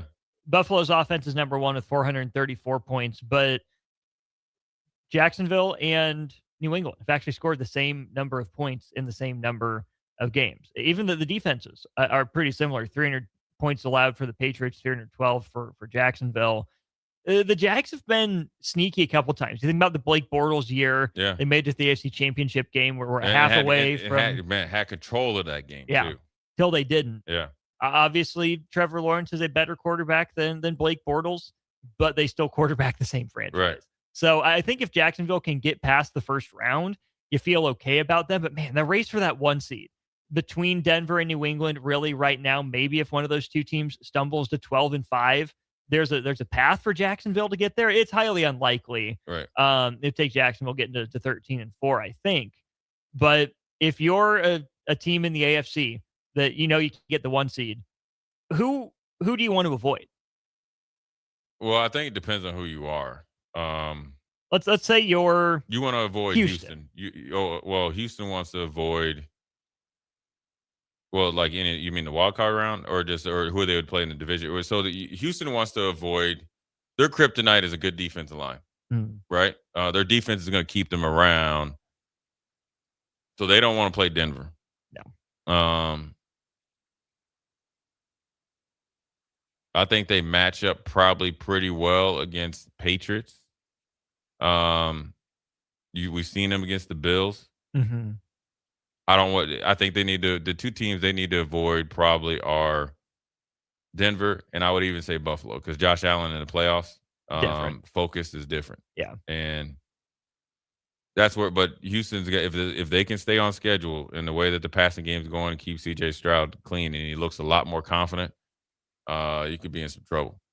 Chargers, the only team in the AFC West to win last week. They're on a 4-game win streak. 23-66 points out. If the Chargers win out, the Chargers win the AFC West. That's crazy, isn't it? Kind of nuts to think about. Right. Just on the sneak. Yeah. Haven't been talking about it in that conversation at all. Right. Yeah. And it's going to come down to, playing Houston. They get through that game, they'll definitely pull out the last one. So, then we start the investigation into who the new Connor Stallions is in LA. For LA, he probably still working. It'd be funny if he was on somebody's sidelines or have a recording. But when you look at Jacksonville, man, they've done a really good job in free agency, and then obviously drafting. They were able to trade for Greg Newsome, right? Mm-hmm. And he's a lockdown for sure corner. Obviously, we saw him at Northwestern. Mm-hmm. They had holdovers in Andrew Wingard, and from his safety, he was drafted, so homegrown. And then they got Jordan Lewis from Dallas. Playmaker, remember, from Colorado with Dallas. And then they got Devin Lloyd from Utah, who's really, really good. Yeah. And then their defensive line with Eric Armstead and obviously Walker and Allen. They make plays. They're physical up front. They got good depth. They've been relatively healthy. And then offensive line-wise has been all essentially draft picks. So when you talk about developing, they've done it. And then I think the biggest probably, under the radar development project, and the guy that stepped up the most has probably been Brent Strange. You lose Ingram, who's at Denver. Yeah. Mm-hmm. So who's the tight end's best friend, or who's the quarterback's best friend? Tight end. Yeah, and he's making some big time plays because Thomas, Travis Etienne, Jacoby Myers, and obviously Parker Washington now, and is really been stepping up. And this is all with Travis Hunter going on IR early. Yeah. So they've done a really good job, and they've stayed healthy. And I know they did. They did not expect this though, because I know one of their lead scouts, and he was like, "Man, we need the quarterback to really step up. We need some guys that really mature." But they said, they thought this was a bridge year, but obviously, just like the Bears, this is not a bridge year. It's obviously to go for the gusto. How surprised are you that this is happening without Travis Hunter? I'm not surprised, because I think they really didn't know. I think they really didn't know what to do with him. I think he's a really good corner, but I think he really took off offensively. He wasn't dominant, but also I think that's why they traded for Jacoby Myers. Right, and for Newsome. Yeah. You swung a trade at each position that this guy. And you got a motivated Newsome that wants to get paid, rightfully so. So I think when Travis Hunter comes back, it's more of the same. Now they're going to be really dangerous. But that's a good spot for him to be, with all the hype and all the accolades that were on him. For him just to be a role guy, anything you get from him is gravy. Right. You want to reacclimate him, get him into that playoff atmosphere if he's able to come back and compete. Yeah. Say, he's been there. He's not new to the stage if and when the Jags make the playoffs again. But you also don't necessarily need him. You don't want to necessarily mess with something. Jacksonville's won 6 in a row. Houston's won 7 in a row. It's tight coming down the stretch. If you can work him in situations that make sense, great, go for it. It's going to pay off in the long run. But if you think that integrating him and having to make him a focus is going to throw off the rhythm, you can wait till the offseason. Yeah, or you could just say specialty plays, coming right off of, if he's able to play with the injury reserve, he can straight up come right in and 50-50 balls all day long. So, Jacksonville's, look, they've taken it. I think they were able to take advantage of when Houston was really, really bad early in the game or early in the season. Yeah. And that allowed the Colts to take off. and then they got I didn't think the Titans would be this bad. So now you really was able to kind of really get those wins in your back pocket. They upset a few teams. Now here we are. They're potentially going to be division winners and cause some noise in the playoffs, and they are for real. Yeah. So, them and the Chicago Bears should be the talk of the town. Jacksonville doesn't get the much fanfare as Chicago, obviously with the different markets, but both of them are young, offensive-minded, innovative coaches with quarterbacks that were both number one picks. Right. That needed to really, live up to expectations. And when you get a quarterback-friendly coach that knows how to coach and develop quarterbacks and knows that he can coach the guy there and wants to, you see it. Unlike last year with Cornelius in Carolina, and he's reluctantly allowing to do the ball this year. Division leading. Yes. Carolina Panthers with a point differential of -50. It's either they're going to win or get blown out. That's all they got. Yeah, that's it. You have one playoff team out of the NFC East. You will have one playoff team out of the NFC South. 3 out of the NFC West. So then, Jay, it comes down to who's the odd man out in the NFC North? Detroit. Or you like right now. Yeah, Detroit. Because the Bears have already clinched a playoff spot. It'd be Detroit. Is that a big disappointment, a regular disappointment, barely disappointment for them? I think internally a big disappointment because they feel like they let some games go. I think realistically a medium disappointment. You lose both your coordinators. The new coordinator on offense didn't really kick off. Shepard, the defensive coordinator, I think he's a really good coordinator, but the talent wasn't there. And you got to think Aiden Hutchinson wasn't all the way back to full speed. Yeah. I think it's just unfortunately for them. And then obviously remember St. Brown was out for a while. Yeah. Right. And or he got hurt. Yeah. And different guys like that. So I think and then you lose obviously Branch. And Branch was suspended, right? I think so. Yeah. My favorite part of this discussion is that it's most likely that Detroit is eliminated. Obviously, they could still catch Green Bay. Might be hard to do as they're a game and a half back right now. But we don't have to argue about, well, would you rather see a hobbled Green Bay team in the playoffs or a maybe slightly disappointing Lions team? Yeah. Whoever wins the games is going to get in. Yeah. To bring us full circle back to where we were at the start of the 4 o'clock hour, I would probably rather see a healthy-ish or more healthy Detroit that's kind of a wild card factor that's been in the playoffs before. I'd rather see a healthy Packers team, be able to give it full go with Jordan Love being banged up. Obviously, Micah Parsons a couple weeks ago as well. But I love that we don't have to have these debates about, who's better? Who deserves to be in? You win your games, you're in. Yeah. Whether you're Detroit or Green Bay at this point. Man. But, Tampa Bay, Carolina, that last game. So if Carolina, what if they end up tied? So Carolina gets in, right? Carolina would have tiebreaker, I believe. So, well, Tampa Bay can win the last one against them. Is it point differential between the two? I don't know how they do the NFL, man. Text line, let us know. How do they decide if you have both teams end up 9-7 or whatever? Who gets in? Looks like division record. If at the end of this regular season, 2 or more clubs in the same division finish with identical win-loss tied percentages, the following steps will be taken: head-to-head winning percentage, best win-loss tie percentage in division games.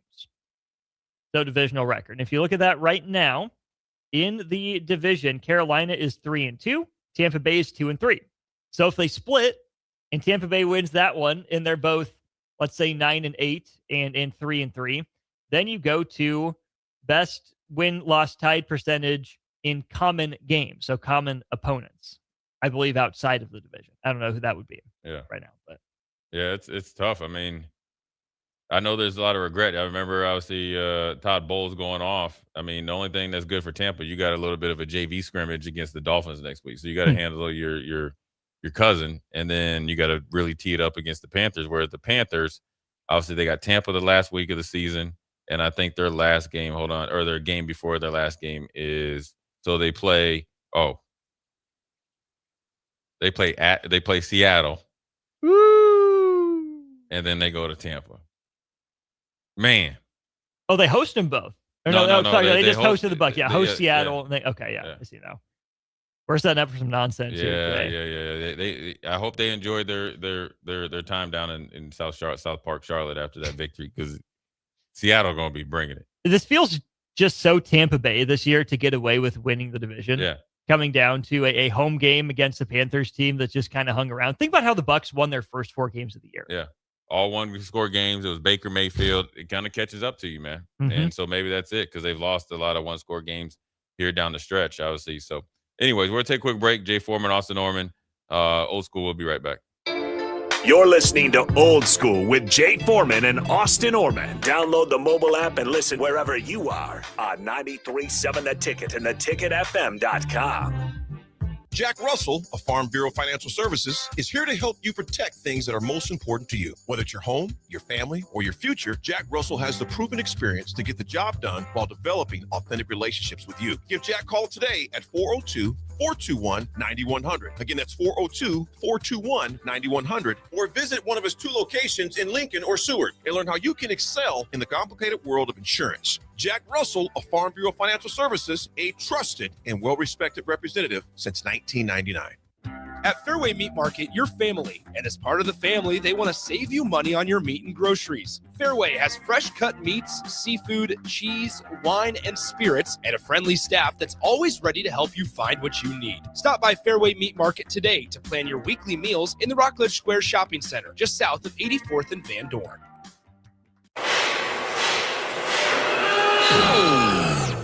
When equipment breaks down and operations come to a halt, every single second counts. So why is your maintenance team spending 60% of their time doing anything but turning wrenches? MaintainX is the AI-powered maintenance and asset management system that helps your team get back to actually fixing breakdowns. No more searching for manuals. No more hunting down parts. No more drowning in paperwork.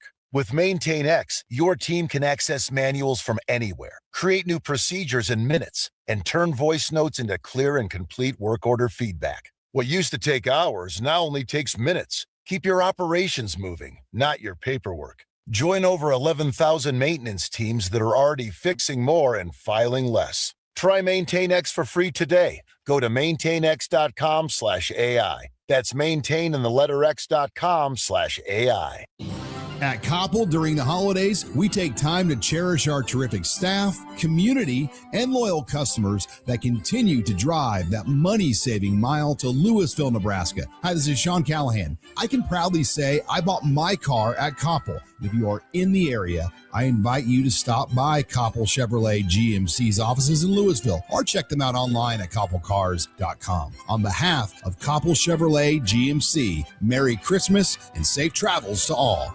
If you or anyone you care about is facing a family legal matter, call Cordell and Cordell today at 1-855-GET-LEGAL or visit CordellCordell.com to schedule your consultation. There's a lot on the line in divorce. This is Joe Cordell of Cordell & Cordell, the largest family law firm in the country, with over 35 years of helping clients navigate divorce. But being big doesn't mean less personal or less local. Our attorneys live and work in your community, and as neighbors, they understand the challenges your families face. Divorce touches all areas of your life, your home, savings, retirement, and of course, kids. So when you find yourself facing divorce, you need a partner you can count on. Visit CordellCordell.com to schedule your consultation. If you or anyone you care about is facing divorce, contact Cordell and Cordell today. With over 100,000 clients served, we understand the challenges you're facing on a personal level. Call Cordell and Cordell today at 1-855-GET-LEGAL. That's 1-855-GET-LEGAL. 1221 N Street, Lincoln. Winter is just around the corner. Is your vehicle ready? Don't get left out in the cold. At A1 Automotive, we prep your car for whatever winter throws your way here in Nebraska. For battery checks, brake inspections, tires, heaters, whatever your car needs to keep you and your family safe on the road, we've got you covered. A1 Automotive, always honest answers. Empire Netting and Fence delivers top quality netting and fence solutions. From major sports venues to backyard installs and everything in between, coast to coast. We take on tough jobs with grit, integrity, and a strong commitment to safety. Empire is growing, and we're hiring motivated people ready to grow with us. We build each other up, and we're building something big. Think you've got what it takes? Apply now at empire-fence.com. That's empire-fence.com. Your Christmas list changes a lot as you get older. Dreams of video games, remote control cars, and baseball gloves turn into dreams of shoes. You know, practical things. Brown's Shoe Fit is the king of shoes in Lincoln, with brands like Sorel, UGG, Brooks, Hoka, and more to make you fashionable and comfortable. Grab a new Ridge wallet or buy 3 get 1 free on smart wool socks for the ultimate stocking stuffer. And don't forget a reliable gift card for that hard-to-buy-for person in your life.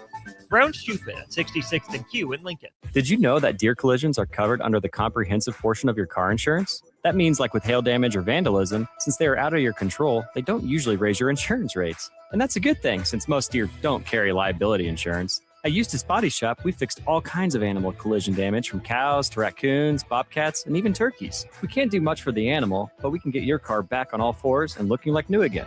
The most recommended Eustace Body Shop. That's who we are. Hey there, this is Paul Shield, owner of High Electric. I want to thank our friends and loyal customers and introduce High Electric to those looking for a new electrician. We've been serving the Lincoln and Omaha area for over 30 years, from design to install, upgrades, and repair. If you are a homeowner or a small business needing some electrical work, call us at 402-466-6606 or check us out at hyelectric.com. We look forward to hearing from you. Your Christmas list changes a lot as you get older. Dreams of video games, remote control cars, and baseball gloves turn into dreams of shoes. You know, practical things. Brown's Shoe Fit is the king of shoes in Lincoln, with brands like Sorel, UGG, Brooks, Hoka, and more to make you fashionable and comfortable. Grab a new Ridge wallet or buy 3 get 1 free on smart wool socks for the ultimate stocking stuffer. And don't forget a reliable gift card for that hard-to-buy-for person in your life. Brown's Shoe Fit at 66th and Q in Lincoln. Back to Old School with Foreman and Orman on 93.7 The Ticket and theticketfm.com. Well, we're back. Jay Foreman, Austin Orman. We'll get back on track here. Second segment, 5 o'clock hour. A little college football action. We got some comings and goings and potentially goings. And we'll start with down in North Carolina. I think everything in the offseason and during the season was around Bill Belichick and how he was handling stuff internally. Obviously took a turn when he did the 60 Minutes and then, the camera got cut and all this other stuff. And now he's at dance competition, so forth and so on. Fired his offensive coordinator, fired Mike Pfeiffer, their special teams coach, longtime NFL coach. Actually, he was assistant special teams coach or like at 2 spots I was at. Really good, thorough guy, tough though. Obviously you got to make those decisions, in the off season, but right when you thought, okay, Bill Belichick's going to be there a year, you hadn't heard about him in the NFL. After firing the offensive coordinator, the report came out from all different multiple outlets that 3 separate NFL teams had inquired about him, and he still was in good graces in Cleveland, which they were obviously probably looking for a new head coach, and 2 others that weren't named. And obviously there might even be more with some, obviously what they call Black Monday when they let coaches go. Right. No rebuttal, no reply from Bill Belichick. Obviously he'd be more than willing to listen to him. That's what they were saying. Obviously you're always going to listen to him. Right. But then it comes out he needs an offensive coordinator. Arkansas gets their coach. Here comes Bobby Petrino as the offensive. Who called decently good enough plays at Arkansas. Yeah. Obviously Bobby Petrino can recruit on and off the field. And he is now going down to Chapel Hill to be the offensive coordinator now for Bill Belichick led, for the time being, North Carolina Tar Heels. I don't know which of those 2 stories is more surprising to me. Like, I can almost understand Bill Belichick wanting another lightning rod to take some pressure and some controversy off of him. Let me go just see who's available. Oh, that wasn't very hard. Yeah. Hey, Bob. Yeah. Well, take a short trip. But I am a little surprised that there's still NFL interest in him. I can understand his interest in the NFL, the way things went in year 1 in North Carolina. I can understand him or his people reaching out to the NFL. Hey, I'm still good. I still got it, right? College wasn't my gig, coach. right? I'm better. If you let me pass fuel as a member of your organization, I'll go in with you on my plaque. Right. I can see that being his sales pitch. But the fact that there are teams still interested in him, That I'm a little bit more surprised by. Yeah, and I think what version do you get of Bill Belichick? Do you get the Bill Belichick that wants to come in there and be the GM, minority owner, and control everything, or do you want you get the Bill Belichick that can come in and he has a good enough working relationship with either the present or future GM and let him coach and build his team? How much of Bill Belichick's success in New England came from him having personnel decisions? Because they do go hand in hand. Coach has to have input, but was his superpower roster management, or is his superpower getting the best out of players because he could get his hands on and coach them? I think it's probably, a little bit of both. I mean, later in the tenure, their draft picks didn't work well. Some of their free agent signings didn't work well, but majority of them did because he has a very specific, it seems like, process that he goes to. He's like, if you do one thing good, this is what we're going to have you do. Mm-hmm.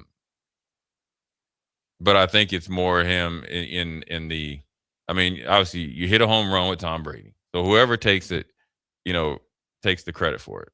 Was it Wolf, Belichick, all of them? Don't matter. You got lucky. Yeah. You got the golden ticket to the Willy Wonka chocolate factory. And that really was something that you could ride. And then, they were defense led and they just had and then obviously the AFC East was horrible. So you automatically were essentially stay out of your own way and you're hosting the AFC Championship. Right. And, could it work again? I think the way what he learned at Cleveland and learned at, the New York Jets and having success there.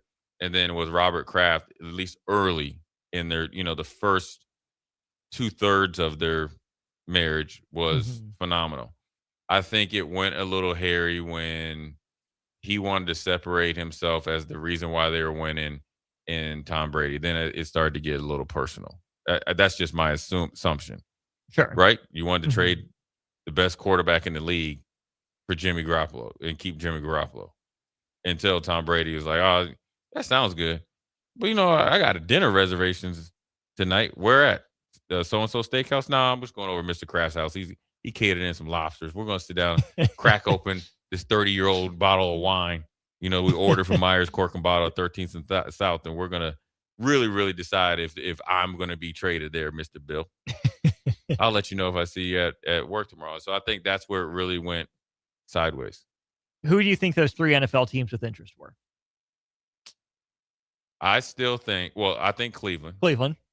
I still think Atlanta. I think Arthur Blank is upset, is embarrassed and upset about Michael Penix and Kirk Cousins. And they have been horrible at times. Mm-hmm. They have a great stadium, a great fan base. He was almost about to hire Bill Belichick. So I think it's those two. A little mad that he got talked out of it by Robert Kraft. Yeah, and maybe, just maybe, it depends on who the GM is, because obviously they let Greer go, who had some New England ties. The Miami Dolphins. What do the Miami Dolphins need? Toughness, structure. Yeah. And right? Yeah. Why not? So those are the 3 off the top of my head I can think of right now. That makes sense. None of the other jobs I think are probably coming open. I mean, maybe Tennessee? Probably not Las Vegas, because Brady's a minority owner. Right, and they already tried the older guy with Carroll. That didn't go well. Yeah. We did get Tennessee's list. I don't think Belichick was on it. Do you think that's on purpose? Maybe. I don't. Because if you're Tennessee, would you rather have Matt Nagy, who's on your list, or give Bill Belichick a call just to see? Or is there some bad blood from Vrabel? Probably some bad. They get all we already did in New England guy. That's stupid. But Vrabel worked really well. I know, but they forgot about that. Yeah. The owner, if you make the owner mad and get embarrassed, you fired. The GM got fired because he picked the wrong pick. Vrabel, they said he got blown out and questioned it. Would Dallas move on from Schottenheimer after 1 year? They would, but they're never going to hire a coach like Bill Belichick. He couldn't even work with Bill Parcells. Right. So I can't see him in Tennessee because I don't think Cam Ward is maybe the quarterback that he wants.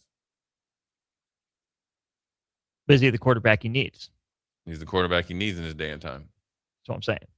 I think the three that you threw out there make by far the most sense. Yeah. But try to spitball some others. I mean, you just never know what do the Commanders do? No, they you know what, their organization's trying to get back right. Dan Quinn's gonna last another year. They wouldn't do your boy Aaron Glenn dirty, would they? The Jets will never go back to the Jets. Remember, he was the coach for like a day. I know. Woody Johnson holds grudges. Heck, he was mad at Robert Saleh because his boys, he was over there messed up his tea with his buddies, billionaire buddies over there in England. Yeah.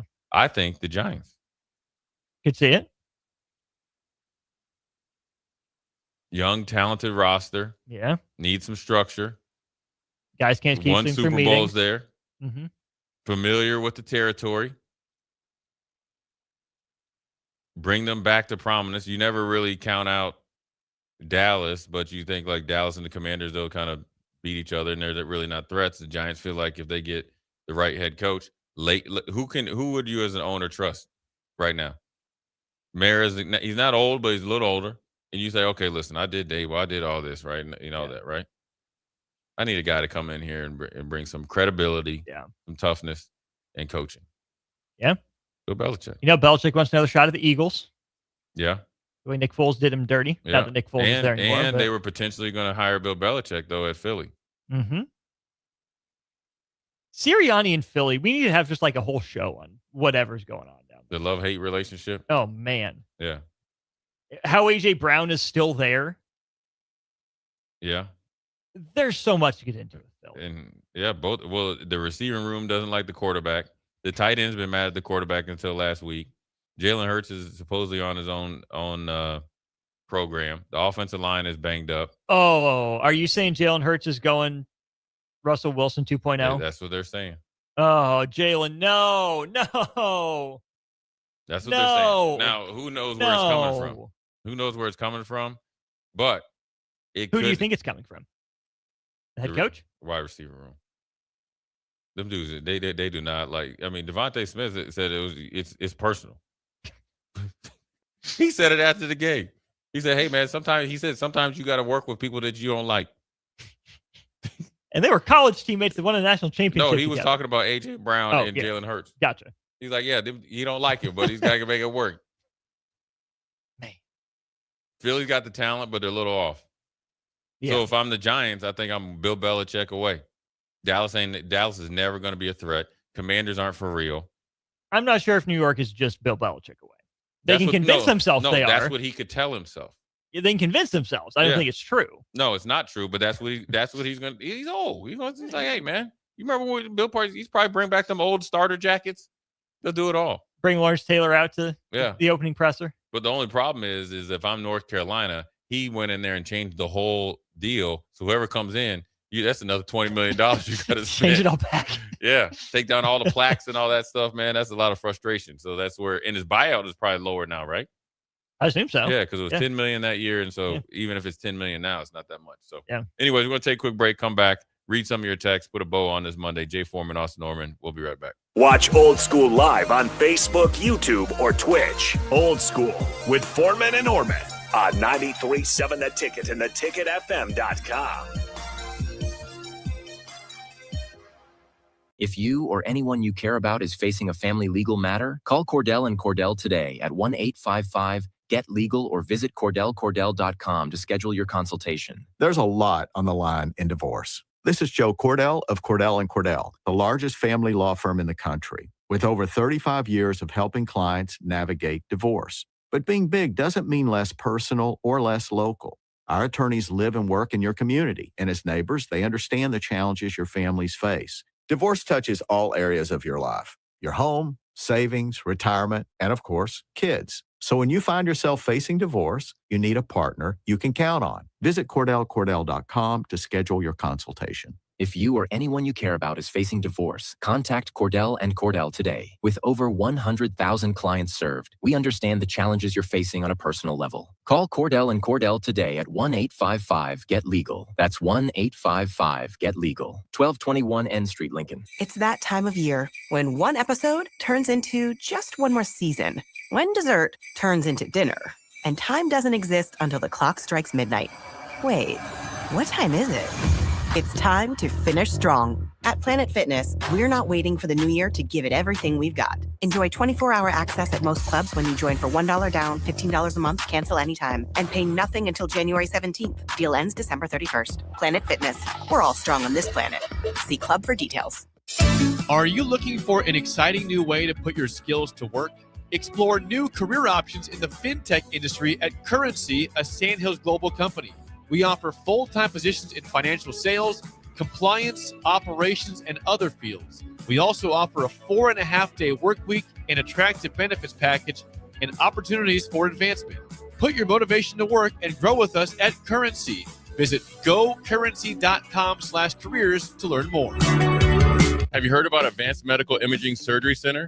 Located at 7555 Pioneers Boulevard, Advanced Medical Imaging Surgery Center offers compassionate, patient-focused care and provides outpatient surgery services, making it possible to have non-emergency surgery and return home the same day. Advanced Medical Imaging Surgery Center specializes in cardiology, vascular radiology, orthopedics, pain management, and much, much more.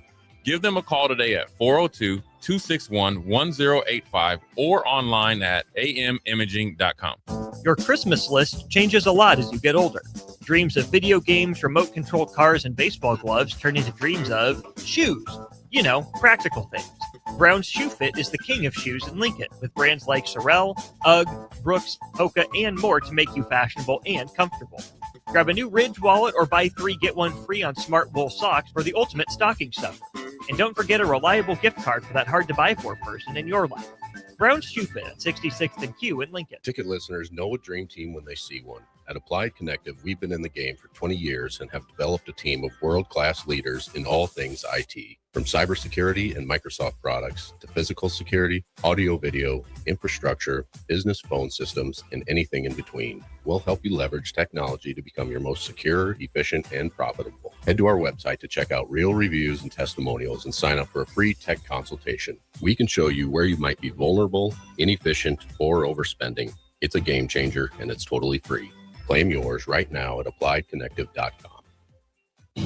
At Koppel, during the holidays, we take time to cherish our terrific staff, community, and loyal customers that continue to drive that money-saving mile to Louisville, Nebraska. Hi, this is Sean Callahan. I can proudly say I bought my car at Koppel. If you are in the area, I invite you to stop by Koppel Chevrolet GMC's offices in Louisville or check them out online at koppelcars.com. On behalf of Koppel Chevrolet GMC, Merry Christmas and safe travels to all.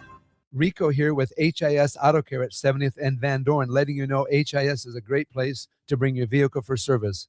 With superior service bumper to bumper, we'll treat your vehicle like it's your mother's. Doesn't get any better than that.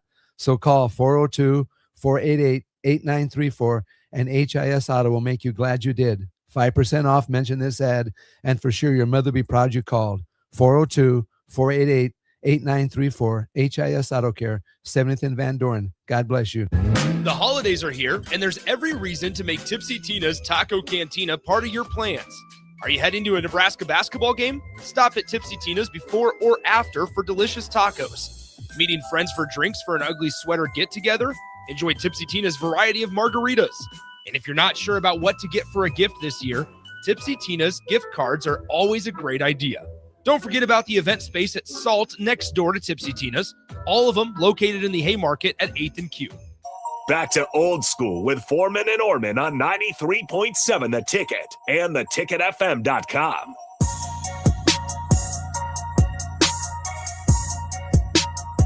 What up, Austin Orman, Jay Foreman? Quick segment here before we turn it over to Tom Chattel at the 6 o'clock hour. And Monday Night Football. Monday Night Football, your Colts. Indiana Knights, baby. Breaking out the alternates. Hey, what over under Phillip Rivers yards? Does he throw for more than 120? 37.5. I think that's about right. Do you know if you had a prop bet for him to get a rushing touchdown, might be like 20. You bet $1, win 500. I would take. It would be awesome if you did. Just say you just said, "Hey, I'm gonna throw $1,000 at it, and you win 500 to 1." You might get on ESPN. Man, Yeah, it'd be an interesting game tonight. I think it'd be good. they're not going to win. They're going to end the year on it's 5-game losing streak right now. Yeah. They're going to end the year on like an 8-game losing streak, go from 8-1 in the 1 seed to 8-9 and out of the playoffs. But hey, at least there's reporting that Philip Rivers has really changed the vibe in the locker room. Yeah, he's helping Anthony Richardson too. If someone had to. Yeah. So I don't know. I'm more watching to see what he does than anything. Yeah. So Niners need it too. They're not out of the division. No, they're race, not out. Yeah, so. because the Rams in Seattle. So it's a must-have for them, and so that's where it's not setting up. It's not setting up well for the Colts. But before we get off, Austin, I want to give a shout out also to Amy Williams and the crew. Obviously, Lady Huskers are kicking butt too. Mm-hmm. They're right neck and neck with the men, and look, it's onward upward to them too, making some noise. I like the team, and they did it, and we're pretty dominant without Britt Prince having a huge game, and so that lets you know they have some depth there and able to get out of some rocky or muddy waters there to get a victory. Similarly, 12-0, like the men's team. Pretty impressive. Highest ranking in the AP poll under Amy Williams right now at number 20. Next year, Jay, I want to see them take some steps in the non-con. Schedule a little more aggressively. They haven't really done that. They kind of rely on Creighton to be good for their marquee non-conference game. I would like to see Nebraska schedule a top 25 team or two. Yeah, because we know what this team can do in the non-con in terms of taking care of business against bad opponents. But man, if you want to move up from the 6, 7, 8 seed line to the 5 or 6 or maybe even a 4, if you win one of those games and handle business in the Big Ten, you got to have a marquee win or two on the resume. And I think this program with Britt Prince going into her junior year next year with enough pieces back will be in a position that it needs to start testing itself at that level. Yeah. I mean, that's a part of it. I think you get there next year by how you handle USC coming up. I think their next game. And then down the road, you got UCLA, the two bell cows in your region, or obviously your conference, but in your kind of silo, how you number one stack up, and if you're able to beat one or both of them, I think you're going to make noise, and that'll set you up to be more ready in the standard is set in the non-conference. So I'm excited to see how they do it. I think it's a sneaky good team. Got a nice little mental toughness, and I think Britt Prince is. Growing up before our eyes. I mean, obviously things keep going the same way or the way it's going. It's going to be a great career for that young lady. So shout out to the Huskers, and obviously shout out to my man Philip Rivers tonight. I'm sure his body is recovered to get busy tonight. What do you think that call home was after the game against the Seahawks? I feel horrible. You just sent a text. Hey, listen, I don't have time to talk to all 12 of the kids. I'll call you tomorrow. Tuesday's the day off. Tuesday's the day off. I got to get this hot tub, man. So we'll see you tonight. We'll be able to look at them. Jay Foreman, Austin Norman. We'll holler at you tomorrow.